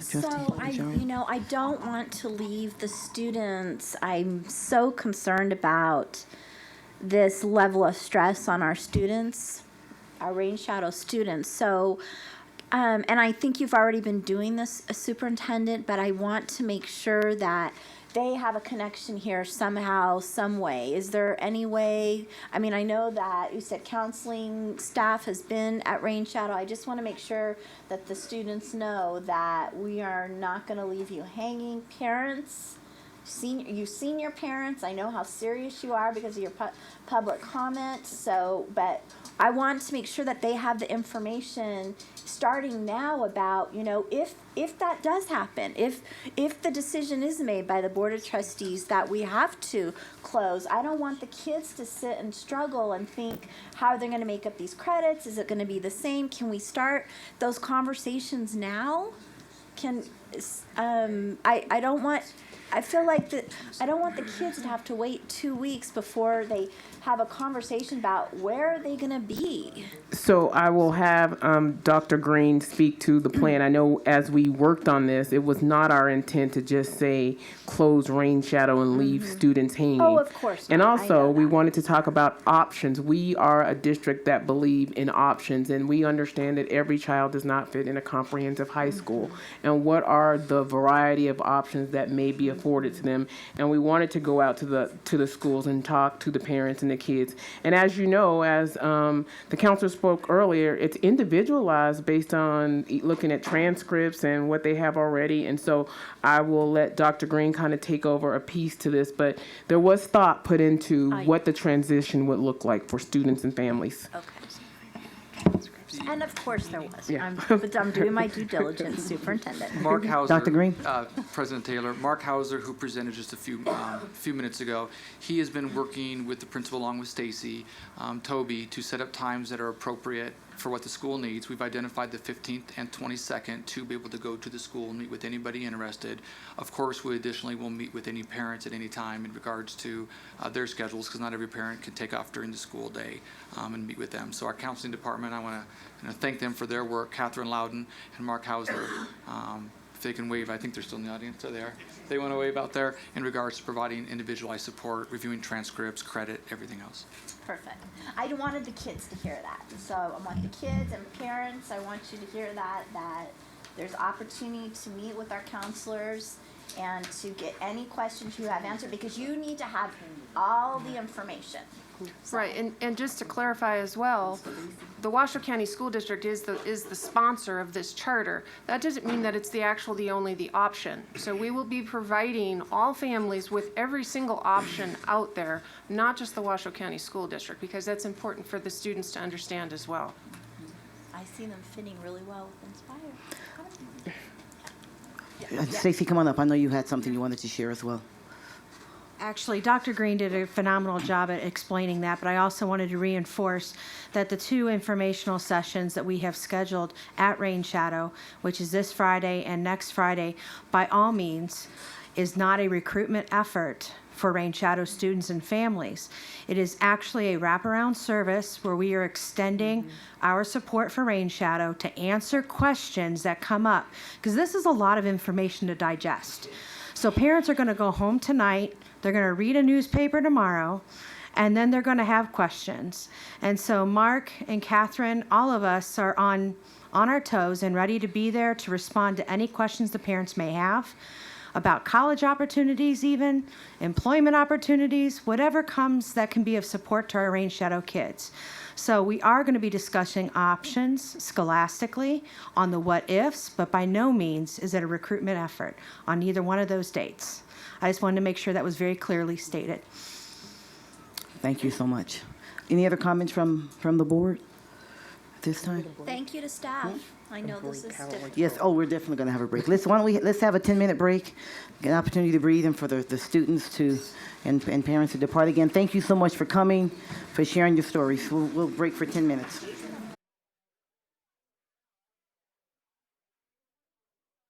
Okay, we're going to re-adjourn. Mike first. JJ's giving me the protocol. Mike first. Okay. Agenda item 8.01, presentation by staff to update the board about the significant water damages at Pine Middle School that occurred on December 26, 2015, and resulting impact upon students and staff, and notification of emergency repairs at the school pursuant to Nevada Revised Statute 332.112 and Nevada Revised Statute 338.011, subsection 2, for information and discussion only. Presenters. Kristen McNeil, Deputy Superintendent. I have a lot of other names here, but I only see Chris. And Chris Cobb. Thank you. The floor is yours. Good evening, President Taylor, Superintendent Davis. Oh, yeah, right. Members of the board. It's good to see you all again. It's been so long. So this evening, and I apologize, Area Superintendent Dr. Gonzalez is not feeling well, so she is not able to be here tonight. But what we would like to do is to update you very quickly on the progress made at Pine through the capital projects staff and what they've been able to do. And then I will interject with what we're doing as far as the teachers and the staff at Pine Middle School, as well as how our community has stepped up to the plate. Thank you. President Taylor, Superintendent Davis, board members, glad to be here this evening and talk to you about this. Pine Middle School, obviously we had some incident the day after Christmas. Since then, an amazing response with your district staff. Not only your staff at the site, but your maintenance staff as well as the contractors we have on board. Great team that's working through this. I'm very pleased to tell you that we continue. Obviously, there's little hiccups all along the way, but we still are on schedule to get those students back in there on the 25th. And we'll do everything in our power that is going to maintain that schedule. With that said, we're making great progress. We're working, you saw a picture of the cafeteria, making great headway in there, moving into the classrooms and the music hallways now. We still have areas in the gym and some other spot areas that abatement continues, but we're progressing very well. That said, also, we have been working with our contractor and the cleanup staff. Right now, initial estimates on the construction site alone, we're probably looking around $1 million bill. Initial estimates for the cleanup is running approximately around $100,000. We're still working with our housekeeping staff and our risk staff, and we'll be looking at materials. Those estimates are not yet there, just the materials that may have been wet and damaged. Final costs and all that will be, we work off of dailies, so we'll look at daily labor rates and materials, but these are initial estimates. We're working with risk and our insurance adjusters. They've been out to the site, looking at it, verifying it. They even brought their own cost estimator out who looks at cost estimates as well. So at the end of the day, you know, that process still has to work through with risk and insurance to determine how much and what is covered and what our responsibilities are. But I did want to update you currently what our estimates are that we're seeing. Trustee Rosario? Just to clarify, say the numbers to me one more time. So construction with abatement, new flooring, walls, everything that we're doing, we're estimating right now about $1 million. Initial estimate for cleanup, those first few days, getting cleanup, move out, storage, and drying those materials off site, we're looking at probably around $100,000. Okay. Other questions from the board? Trustee Rosenberg? Yes, we have district insurance, and as I said, the adjuster that works with our insurance carrier has been out to the site a couple times, meeting with us, meeting with our contractors. So far, they're very pleased with how we've responded, who we have out there, and who we have doing our work. We've had no issues with bringing them out to the site or any concerns raised about how we've approached this. The same group that we've worked with when we worked through Lemelson last year and Moss and Whitehead earlier. So again, they're very pleased with us and very pleased with our response and how we respond to it and act and who we're working with. So I have no concerns with our insurance company. Obviously, that's always a process to work through. Turn your mic on, Trustee Rosenberg, if you would. Turn one of them on. The thing hates me. Do we have a deductible, or are we completely covered?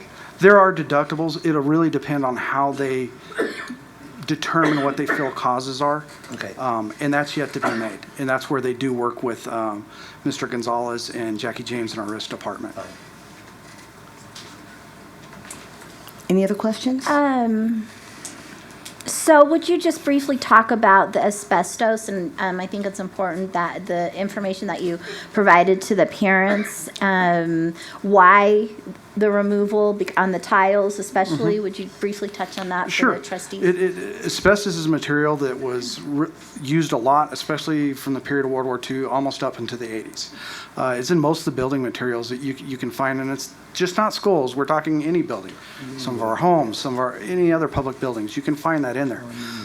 It's not an issue until you start creating disturbances. You start to remove it or it becomes damaged. So in many cases, we have it in many of our schools in very good condition, and you don't go in there intentionally to remove this stuff. And in the case with Pine Middle School, Majority of the tile floor on the first floor was an asbestos-containing material. After the flood, we had many of the tiles, almost all of them, start to pop. So not only the tile, but the glue that held it down had asbestos-containing material. It has to be removed and removed in a containment. So you have a whole abatement procedure to follow. Additionally, your drywall systems, at the joints where the two pieces of drywall come together, it was used in the joint compound, and asbestos material was used in there. So when you have to do a flood cut, here again, you need to be in a containment situation and it's done under abatement. So in both those cases, that is an added cost to getting this done. It also adds time. So this is part of our issue with asking for that extended 2 weeks. You have to follow all these abatement procedures before you can build back. This is all done by licensed contractors. And here again, I want to reiterate, we have a third-party team that comes in and does all the air testing and clearances. So before I can even start to consider to build it back or let anybody else back in that building, all air clearances are taken and we have a clearance. It's also going to be available on site. So if anybody ever questions were clearance is good, was all the testing done, that will be available to the public on site. Because we don't want anybody to question, was this done or not? Part of that too is doing the flood cut. We need to make sure there's no moisture in the walls. Right. So you get those cuts in there, you get the fans on it, we make sure all that insulation is taken out and the walls are dry, because we don't want any concerns here again. Are there any mold issues? We want to remove all those serious concerns that parents would have, any parent would, before we put their children back in there, and our staff, and let alone our public. A lot of our public uses these schools after hours. So, Trustee Smith? My only question is, are we on track to get it open by the 25th? Yes. Okay. Trustee Mayor, I know you had a comment as well. Yeah, this is a chance or an opportunity to upgrade, like the cafeteria floor. That was pretty shabby stuff. I wouldn't say it's an upgrade. Careful there, obviously you're dealing with your insurances, but it is a replacement. So by an upgrade, now I have a non-asbestos containing material in there. It's automatic. It's absolutely positive. But you're not going to put those little squares in there. No, the typical standard we use now is an 18-inch quartz tile, 18 by 18. The classrooms have that had carpet. It's the new carpet that we use that's our district standard throughout. So what you're seeing, it will be an improvement. In many ways, it'll look like a revitalization because it'll be a fresh look. You're going to have new paint. You're going to have new flooring, new carpet. The cafeteria is going to be very bright. It's going to look a lot bigger with that white quartz tile in there. It's going to be an unfortunate, pleasant surprise when students go back. That's great. Yes. Trustee Place needed it because basketball players were used to dribbling at cafeteria instead of in the gymnasium. First one on the team. So I'm just going to reiterate some of the questions that the parents asked at the community meeting. So with the asbestos removal, it takes so long because we follow guidelines by the federal government and by our OSHA, local government. EPA. It's EPA. Right. And so there's no risk in any way. And There's no risk here. Additionally, you have to be concerned with even your workers being in there in that environment. So there's very stringent requirements, not only for our workers being in there and how that's done, but even the clearances after the fact, before we take any abatement or any of the containments down. Any other questions, Trustee Rosario? just a big thank you. I mean, really,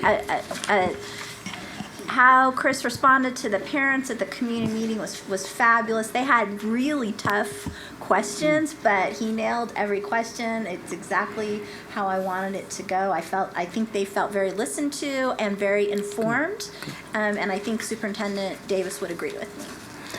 Yeah, and I just want to shout out to our community because there's a lot of work that had to go into it. And I know Kristen at the last minute was in her group tasked with making sure kids eat, making sure that if our families needed additional services, and working with Northern Nevada Food Bank, working with the Girls and Boys Club of Truckee Meadows, and Lord knows the financial classes from junior achievement, some positive things to provide opportunities for students. And just as a note, Trustee Smith, we actually built in some time just in case we ran into some. So that's in problems. Right, like, so there was a earlier date, but after rich discussion, we decided that we needed a little extra time because things happen, and that was in collaboration. So all the things that we did, I just want to be clear, it was in collaboration with the school administration. Like, there was meetings to help house office staff during this time and make sure that we were meeting the needs of their school community, because as a former principal, I know the district office doesn't know everything about my school community. And so they were very receptive to that. And so just so we're all clear, we actually extended it to give Chris and his team some extra time. And, this is just another question that a parent asked, but one of the parents said, well, what about the stuff that was in the kids' belongings that were in the locker room? So could you briefly tell how carefully all of that was taken care of? Some of the lockers were on wood curbs. And some were on concrete. The ones on wood curbs, obviously, due to water and it starts to soak it all up. We had to work with our housekeeping staff and our contractor on site to bag those items in those lockers that we had to take off the walls and ensure that they're all marked and tagged with their locker number and that are off-site at a secure facility. So those areas that we had to do work and pull those off, everything is done. And it's done with licensed and insured folks and our own staff there, making sure nothing, everything's done properly. And it really, a huge credit goes to, really appreciate our leadership here at administration, but also our maintenance staff and the site staff. I know the assistant principal, Mr. Gifford, the principal was out of town, but Mike Gifford came out immediately. We had great response from the teachers. The contracting community reached out to, really came together as a team. And as Superintendent Davis said, when we sat down, this was a very collaborative effort, and the community partners putting together programs for the students and their families. So it's been it's an unfortunate incident, but a very positive experience. Everybody coming together to make this happen.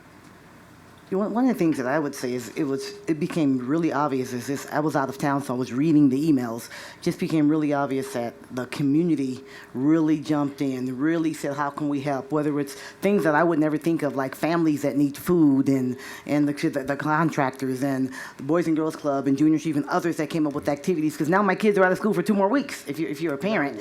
I mean, and just the way that, the district thought of those things, and it was just really good to see the community basically step up and what can we do to help? I got one email, we're working on some things. The next email, okay, all these things are in place.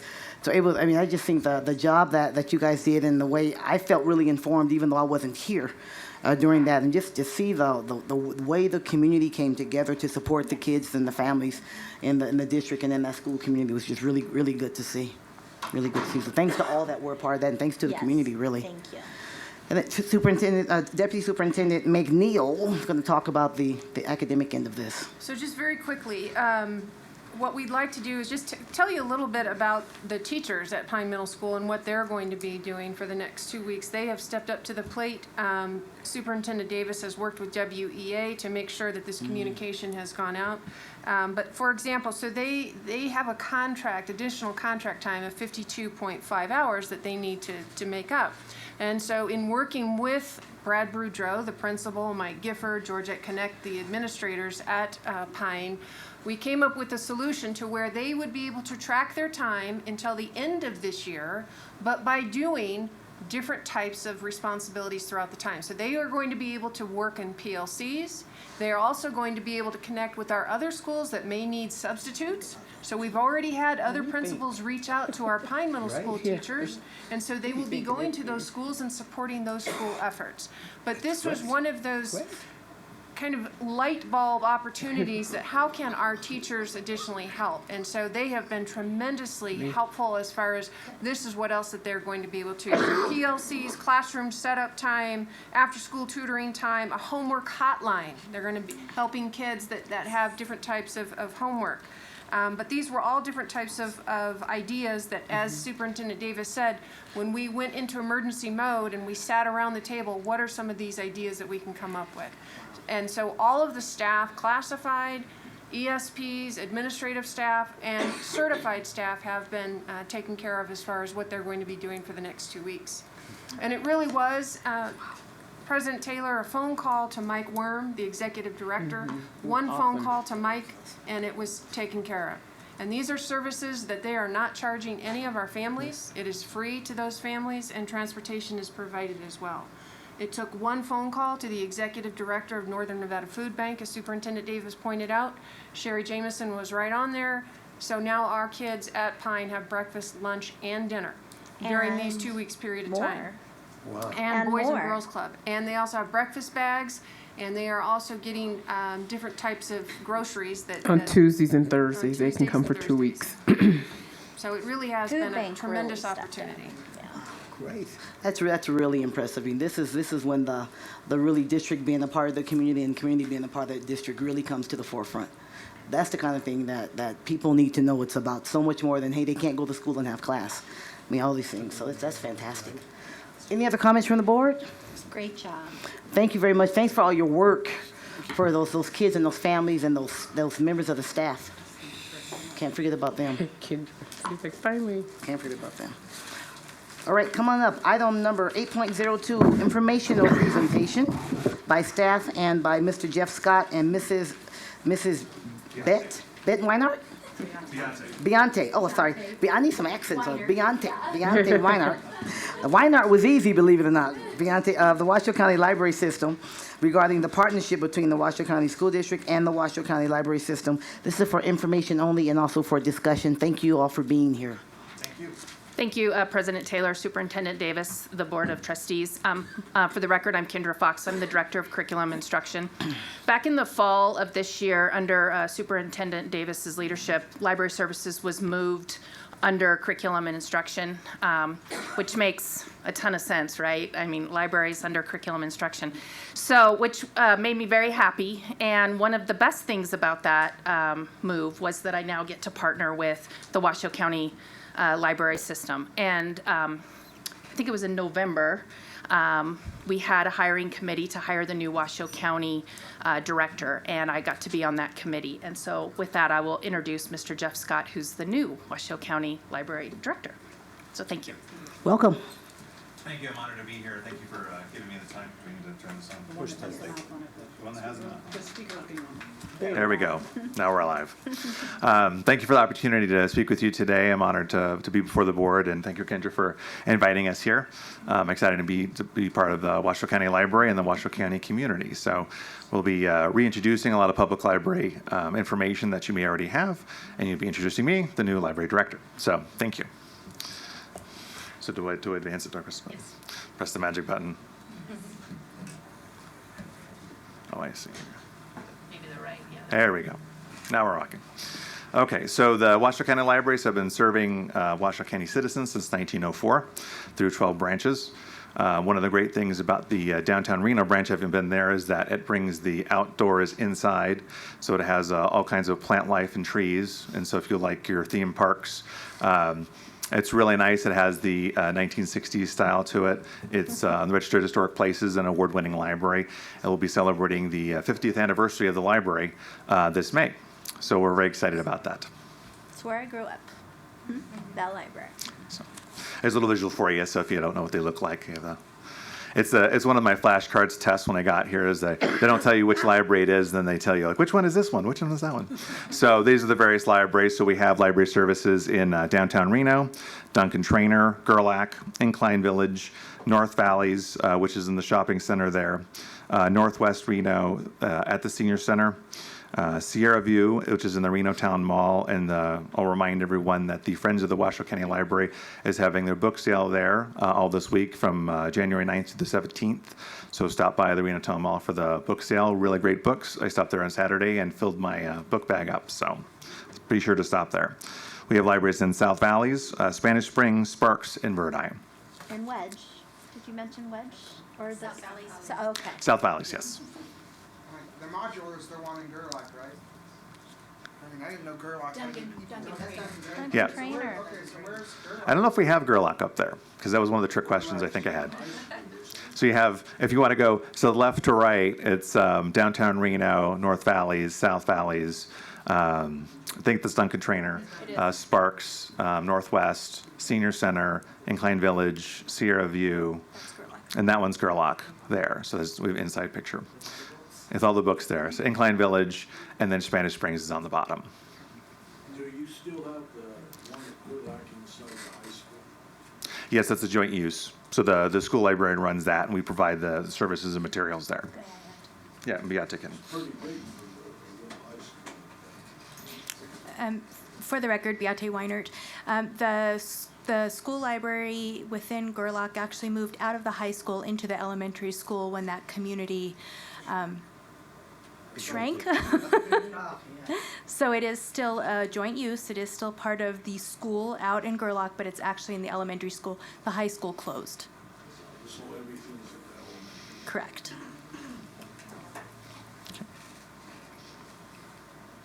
So why is the library here? Our mission statement is to connect people with information, ideas, and experiences to support an enriched and engaged community, one person at a time. We want to help improve the literacy rates in our community. We support the governor's initiative, the Read by Three. I've been involved in previous employment with the Campaign for Grade Level Reading, which the goal is to get children school ready, get them reading by 3rd grade, and get them math proficient by 7th grade. And there'll be a lot of the initiatives that we start introducing to the Washoe County Library System as well, and ways we can partner on that.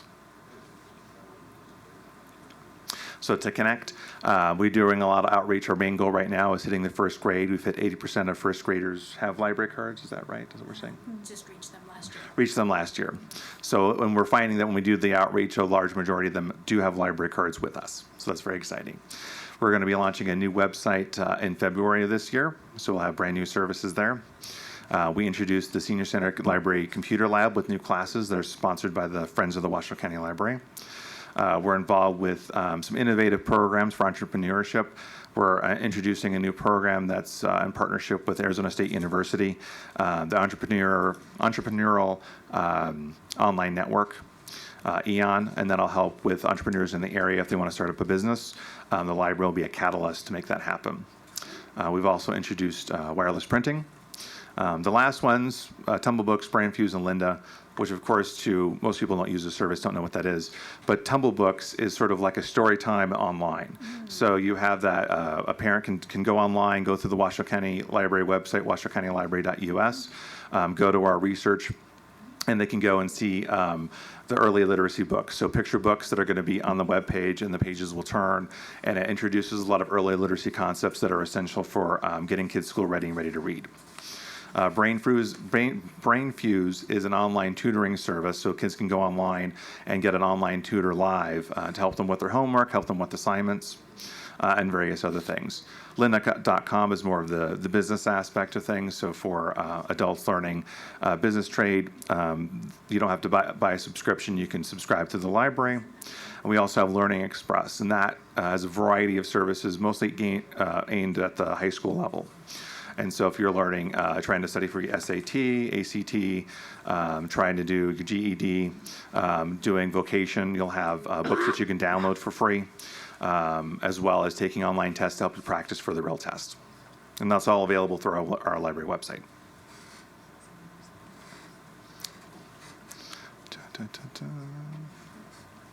And we have brand new hours we like to introduce. So we kind of joked in the office that you have something to look forward to on Mondays because we're open more Monday hours now. So increased hours at 6 branches. All the branches have space to read, go on the internet, wireless internet. We've updated a lot of our meeting rooms, so there's more capacity in there. They have 60-inch smart screens, projectors, and ample meeting space. So a lot of times it's great collaboration with the local schools, with tutors. We can have them come in and use that space as well. We're located all throughout the county, so there's ample opportunity for that. Family game nights, co-working spaces. Again, we're working with the Entrepreneur Network to make some of that happen. And we have lots of beautiful galleries from local artists. So we have some of their artwork up in our various libraries. Computer classes, programs, story times, all available at the library to help parents and children with the early literacy skills. It's one of the really critical functions before kids are school ready is where they're going to go, what services are out there, and libraries excel in the 0 to 5. So we have our story times are always packed with little kids who love to be introduced to the world of books that way. We have makerspaces that we're in the process of developing and working on STEAM activities as well. and of course, ample collections, book and media collections that we have. You can come into our library, check out materials, use our self-check. You can go online and download our ebooks and audiobooks as well, and get introduced to a lot of media that way. Our various partnerships. As I mentioned, the Friends of the Washoe County Library sponsor us heavily.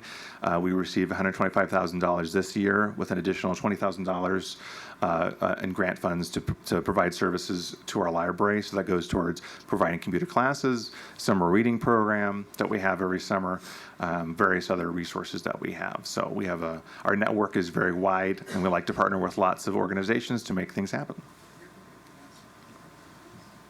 And we're now under new management, so that would be me.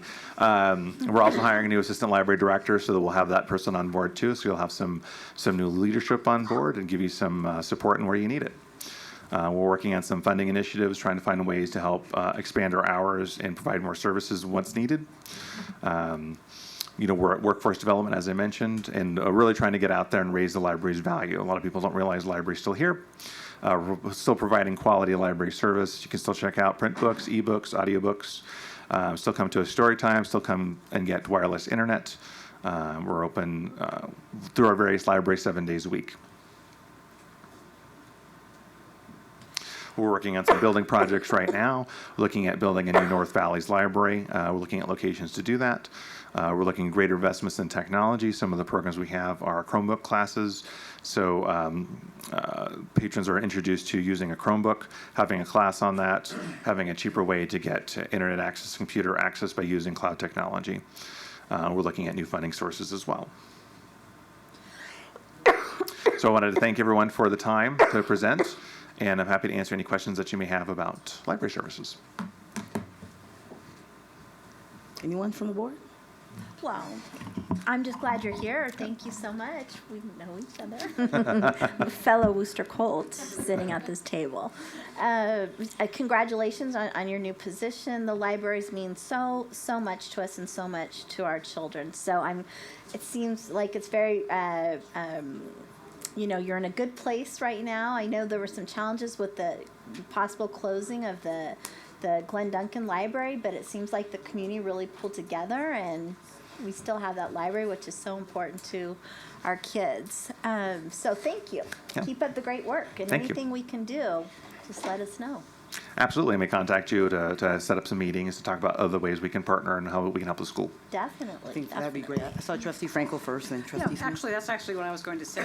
You all, I know the library staff from my many years at Washoe County, so I'm very excited to see them, and also very excited to hear about some of the new things that you're doing and a lot of the services and opportunities both online and in the branches for our students. And I think the more that we can get that information out to our students and use our communication channels, that would be fantastic. And so I'm also willing to sit down and chat about ways to partner, because I've always loved the libraries. I mean, that's where I grew up, was in libraries before we had the internet. I know I'm dating myself, but so I'm really excited to hear and welcome you aboard. I'm excited that you're there, and it sounds like things are going in a really good direction. So thanks for being here. Thank you. Trustee Smith? Just a little selfish question.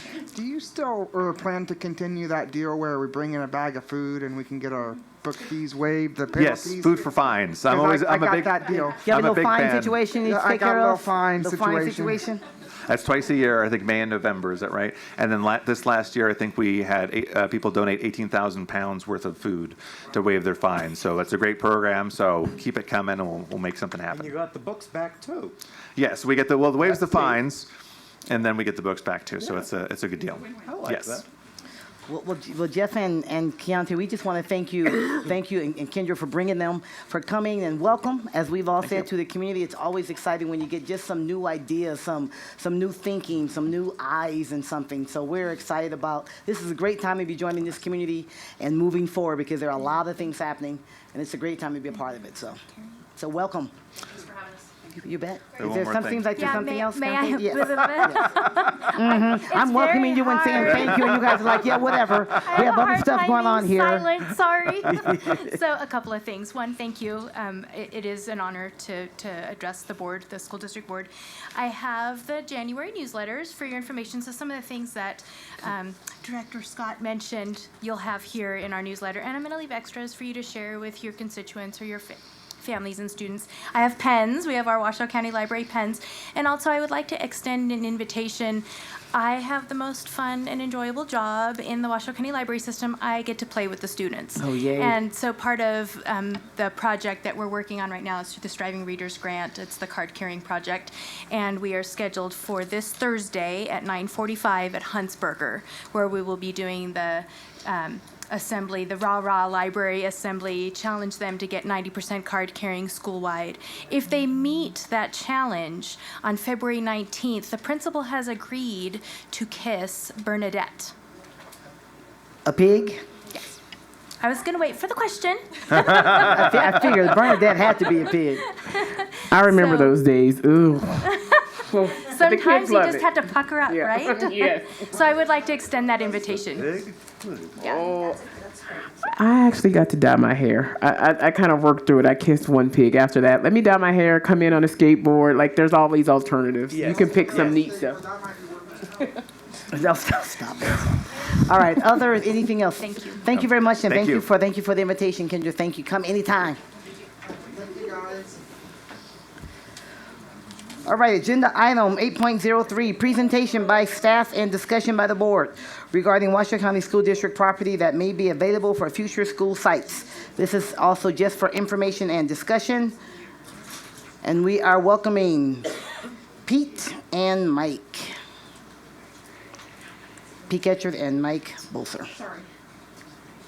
You got enough pens? That's okay. Louise. Stuff. Welcome, guys.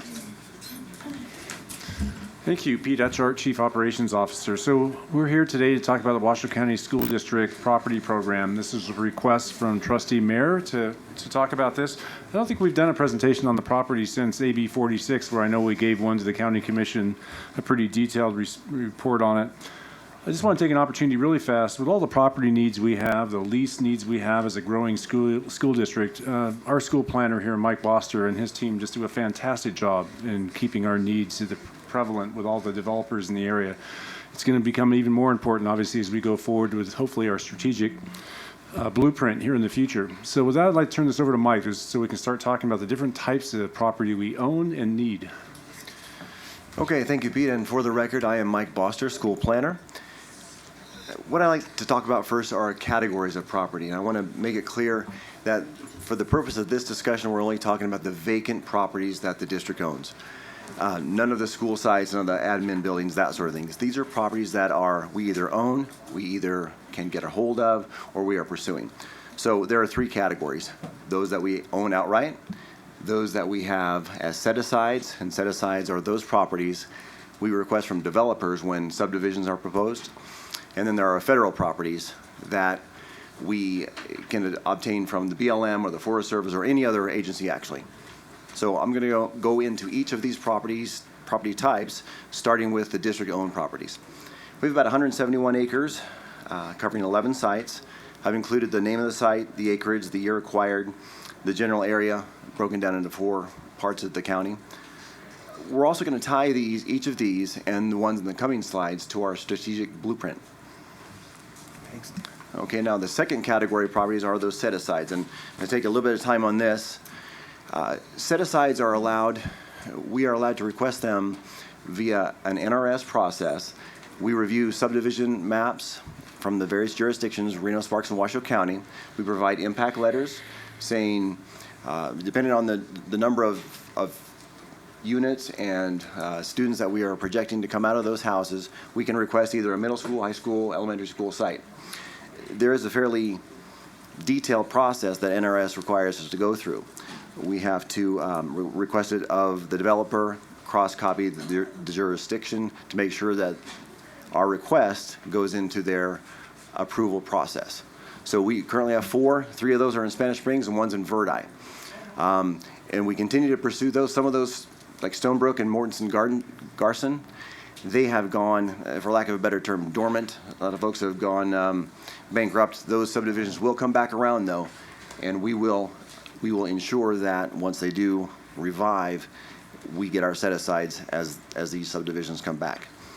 Okay, now. That's a good question. Yes, ma'am. Very Yes, sir. quickly. The set-asides, do we tell them where we want the school, or do they tell us what they're going to give us? We do it. It's kind of a combination of two things. Our most recent set aside, for instance, and it's on our owned properties right now, but when we do negotiate with a developer, we need a certain parameter. We need between 8 and 10 acres for an elementary school, for example. We need 2 street frontages, that sort of thing. We need a certain acreage and usually a certain location off of major arterials and certainly close to our populations of students. So it's a combination of things. It's a little give and take, but we typically prevail. I'll say it that way. Okay, I'll move on to the third category. Oh, yes, sir. But do you know that once you build a school, that becomes an arterial? You know, when they built Reed High School, they didn't have, it was out in the middle of a cow pasture. And you build a school, and pretty soon it's a arterial or a collector or something. It never fails. If you look at some of them that you've said that about, right? You know, if you can limit it to the street has 2 lanes in one direction or something. Because same thing with Vista, you know. Now that you built Moss, and now the street goes all the way through, and it's a thoroughfare, and Sparks makes a lot of money on the patrol there. Oh, they sure do. They make a lot. Right, and those are some things we can't always control. If additional houses are built, if RTC upgrades a road to collector or to arterial status. This did happen out at Sepulveda on that's at Los Altos out that way. So Los Altos was not an arterial when we built Sepulveda, but it became one after we built. And now it's a bit of a traffic problem and nightmare, certainly. And in fact, there was supposed to be a street along the side, and now they got daycare and other stuff there. If there's ever emergency, those kids cannot get out of there. Right. It and Donner Springs are 2 of the worst locations for a school because they're all one way in, one way out. Right, agreed. And we do try to avoid that situation. A lot of times the community builds up around us though, and that's something, daycares across the street, additional homes, that sort of thing. So I understand that. Okay, I can address any specific questions about each of those set-asides, any of the things we own at the end of the slides as well. Let me move to the third and final category. These are our federal properties. We work with the BLM, which is a Bureau of Land Management, and the U.S. Forest Service to obtain properties that are listed on each agency's disposal list. It's kind of an unfortunate term. BLM and Forest Service have disposal properties that they no longer want to manage. We can apply for acquisition of these properties, typically at a very low cost. We have to pay some fees to things like sage grouse. You may have heard of sage grouse, specifically this one on Sun Valley, the 80 acres. We've had an application in. It's called Recreation and Public Purposes since about 2007. And the sage grouse issue did come up, and we were delayed for several years. But thanks to Bill Whitney over at Washoe County, I want to give a little shout out to Bill Whitney in community development. He's helped us out with the county as an intermediary to go to the BLM and say, listen, this really is not a fair designation. So through whatever process and through the help of the county, we've been able to move forward with that process at least. I'm not saying we own it yet, but we are making much better progress. 2 others we have, well, 1 other we have, Raleigh Heights, 25 acres out in Raleigh Heights. We're working with the Forest Service. They have something called the Education Land Grant application. We've got that in the hopper. These are very slow processes, is the only problem with working with federal agencies. What does that mean about timeline? You say slow process. Well, the BLM property out in Sun Valley, we started in 2007. The Forest Service property, we started in 2007 or 2008. So it's been that long for them to process. And President Taylor, I tell you what, if I could tell you what process means, I would. But they go through a number of studies and staff shortages and that sort of thing. But we press them. We keep pushing. That's where the county comes in a lot, though. The last item on our list there is Arrow Creek, the 20 to 40 acres for a middle school in Arrow Creek. There's a 90-acre piece that the Forest Service owns at the corner of Arrow Creek and Thomas Creek Parkway. We're looking for just a little piece, 20 to 40 acres to do a middle school.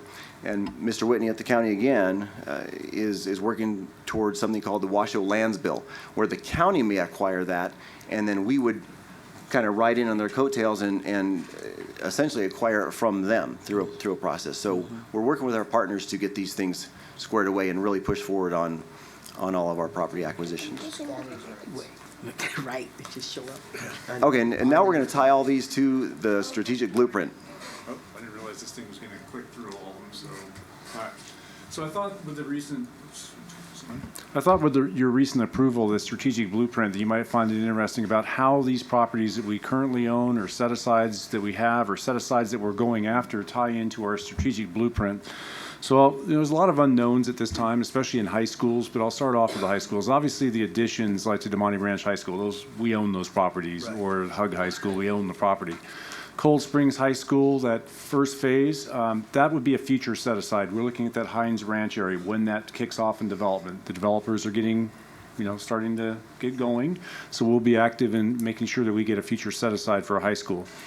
The South McCarran Butler Ranch High School and also the Wild Creek Area High School, those have not been identified yet. I know we've had discussions on great property. We'd love to have something in that Meadowood Mall, Park Lane, Butler Ranch area, or something by the Wild Creek Golf Course area. But, those have yet to be determined. But we're going to continue diligently looking for the property for those schools.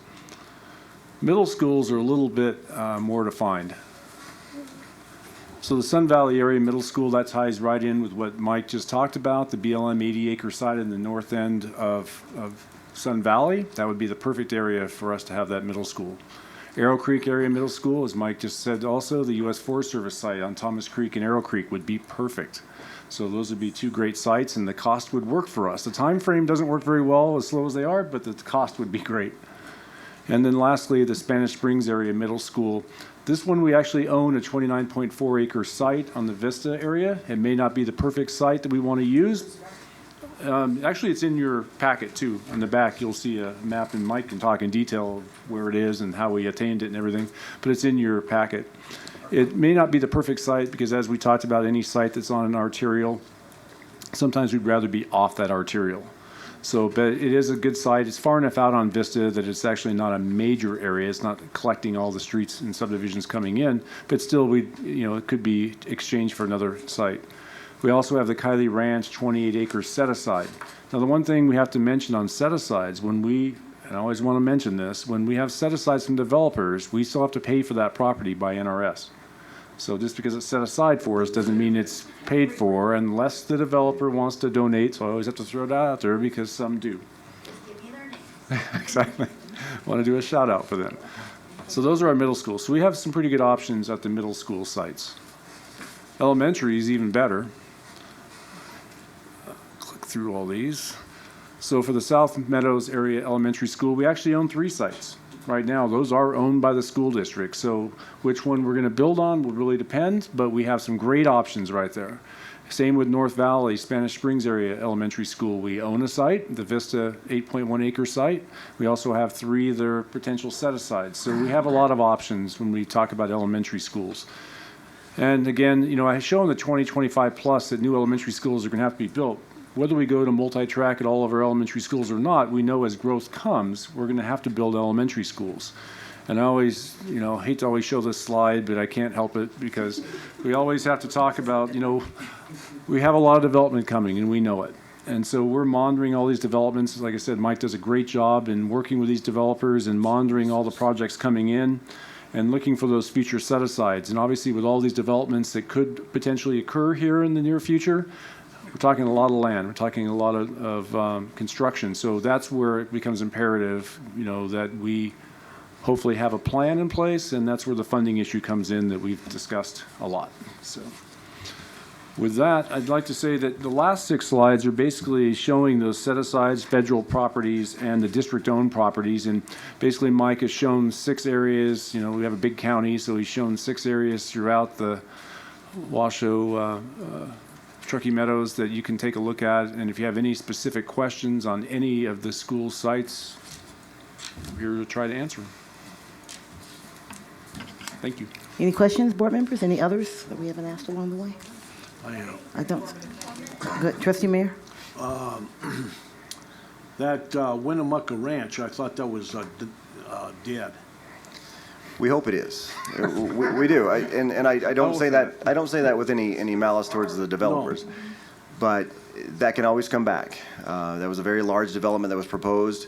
In fact, we met with the developers of the Winnemucca Ranch. They called it Spring Mountain later on, and we would have at least two set-asides within that. And at the time, and I'll hold them to it if it comes back around. They were going to donate them. And I will say, and kind of follow up with what Pete was saying, we do go for the ask, to use a sales term, I guess. If we meet with developers, and we have to follow an NRS process, and pay for appraisals, pay for the fair market value, buy within 5 years and build within 10 years, that sort of thing, we always say, well, if you just donate that to us, it could be maybe a lot quicker. And not coercively, of course, make that for the record. Just a suggestion. Just a suggestion. Go for the ask. But yes, Winnemucca Ranch could come back, and we are watching that. Because the traffic, what they put on RTC in the state on the Pyramid Lake Highway, and then they wanted another road out to 395 and everything. Winnemucca Ranch said it was cost prohibitive, and that's why they stopped it. So, right, and if it stays stopped, that'd be great. There are significant infrastructure issues. We know that, and so schools is just one of the significant issues. Yes, please, Trustee Smith. So I have one in particular, and just because it's in my new community, and so a lot of people are asking me, is that a school land or not? And it looks like it is. So I think you answered the question. On the elementary school for Vista in Spanish Springs. The 8.1 acre site? Yeah, I think it'd have to be a 2-story school probably. So Yes. we do own that. So I could tell my neighbors who have been asking me, does the school district actually own that? Yes, sir, that's true. That's the 8.1 acre property we got, I believe, in 2009. And that was a fire sale. That was kind of a good acquisition on the district's part. It was when a lot of developers were dumping property, and that was one that had gone through a number of banks. We happened to get in a position, we bought that for $300,000 for 8.1 acres, which is, you can't do that these days, but it's going to be tough to put a school on it. Yep, absolutely. We can do some things. At the time, it was a good deal, and obviously in the right place. We don't just go buy things and It's going to have to be 2 stories. willy-nilly. Okay. Cool. Thank you. Thank you. Okay, no other comments from the board? Thank you, gentlemen. Thank you. Mike and Pete, we appreciate you. All right, 8.04, presentation by staff to update the board on the activities of the Safe and Healthy Schools Commission and consideration by the board of approval for the commission's recommendation that the Washoe County School District conducts community forums for student safety at various school sites during the current school year. This is for possible action, and we have Ms. Irene Payne and Ms. Colleen DeLong from the communications team. So, good evening, President Taylor and trustees and Superintendent Davis. It's a pleasure to be here. For the record, I'm Irene Payne, Chief Communications and Community Engagement Officer, and this evening I'm joined by my colleague. I'm Colleen DeLong, and I'm the School Stakeholder Communications Specialist. So the last time I was in front of you, I spent some time talking about a plan for community forums for student safety.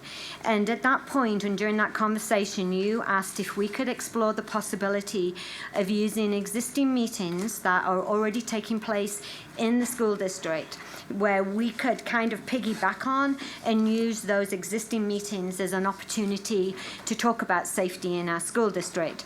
And I really understood the reason for asking that. It was because we were talking about the pressure on the calendars, and if there was opportunities that we could use, it would really take some pressure off, families and parents and staff.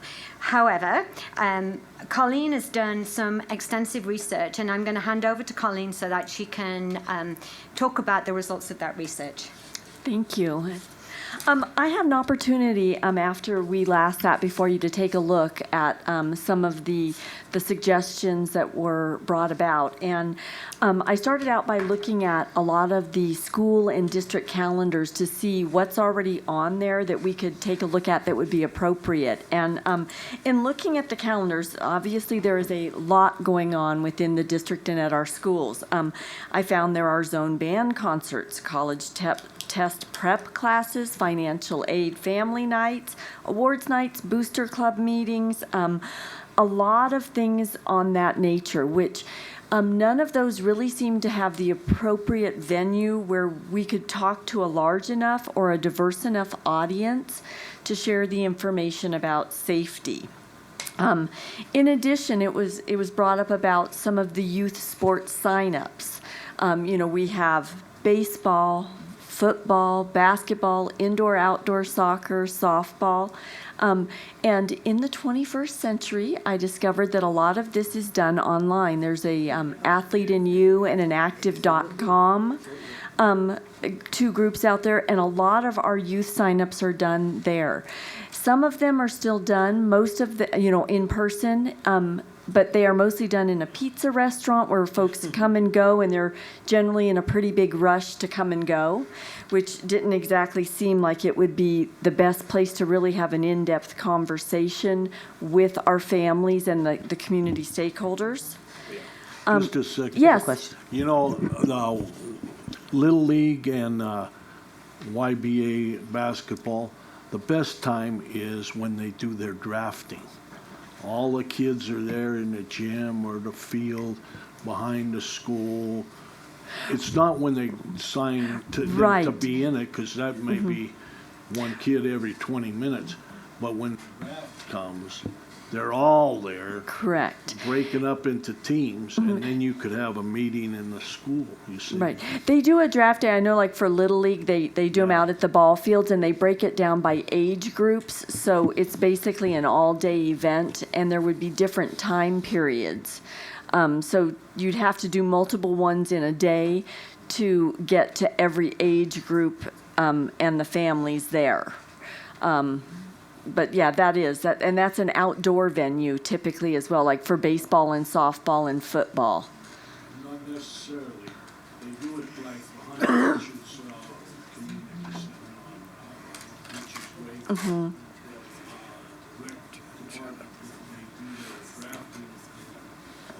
Behind it, so then you could use the The indoor community center facility. for your programs. Yeah. Depends on which one it is.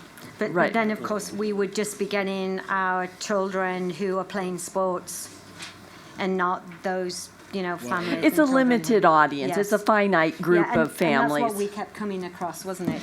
Mm-hmm. And then we also looked at our district-wide events, some of like the signature nights, the family access day, and they would be willing to offer us a table or a booth at their event where we could talk to the walk-up traffic, so on an individual basis.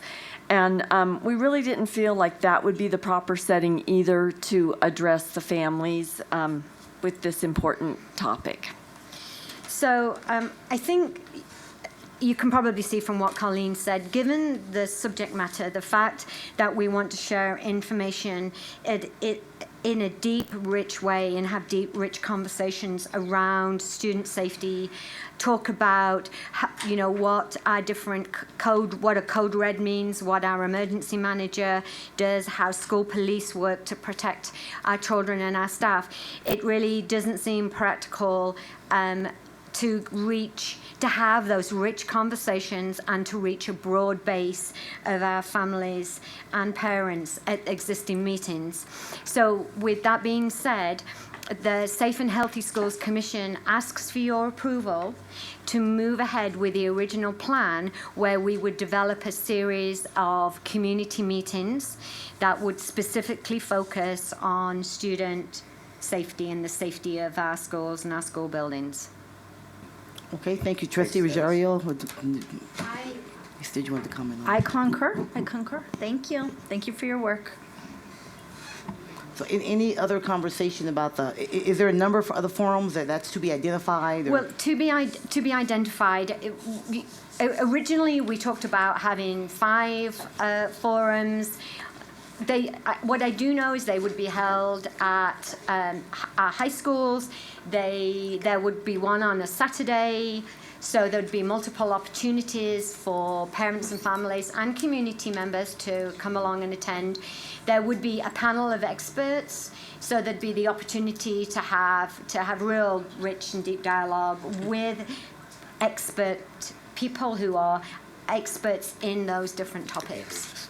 So we just want permission, the Safe and Healthy Schools Committee or Commission wants permission to start to develop and actually flesh that out. Okay, it's Trustee Mayor, then Trustee Franco. I move that the Board of Trustees approves the recommendation of the Safe and Healthy Schools Commission pertaining to the community forums for student safety. Second. Oh, it has been moved and seconded. Any other discussion, trustees? Okay, all those in favor of the motion as stated, please. Oh, I'm sorry, public comment. You're gonna have to remind me of that like you used to. Is there any public comment? Anyone? Okay, so there being none, we will have a vote. All those in favor of approving the motion as stated regarding the forums for the Safe and Healthy Schools Commission, signify by saying aye. Aye. Any opposition? Could I show that it is unanimous? Fabulous. Thank you so much. Thank you very much. Thanks for the work. I know that's a lot of work on those for those to find all that out. And Miss Colleen did all the work on that. Madam President, just for the record, yeah, Barbara's, Trustee McClory's not on the phone any longer, so the vote was 6-0, so. The vote is actually 5-0. Oh, 5-0, because Mr. Smith's not, or Trustee Smith's not here. Yes, that's actually 5-0. Thank you. Yeah, I knew that we disconnected with her a little bit ago. Thank you. Thank you. Okay. All righty. All right, closing items. Is there any other public comment before we close? We don't have anybody public. All right, no members of the public. Right, next meeting, January 26, 2016, 2 p.m. right here. Thanks, everybody. Thank you, everybody. Bang the gavel. Thank you. Well done, President Taylor. Very good. I'm getting through.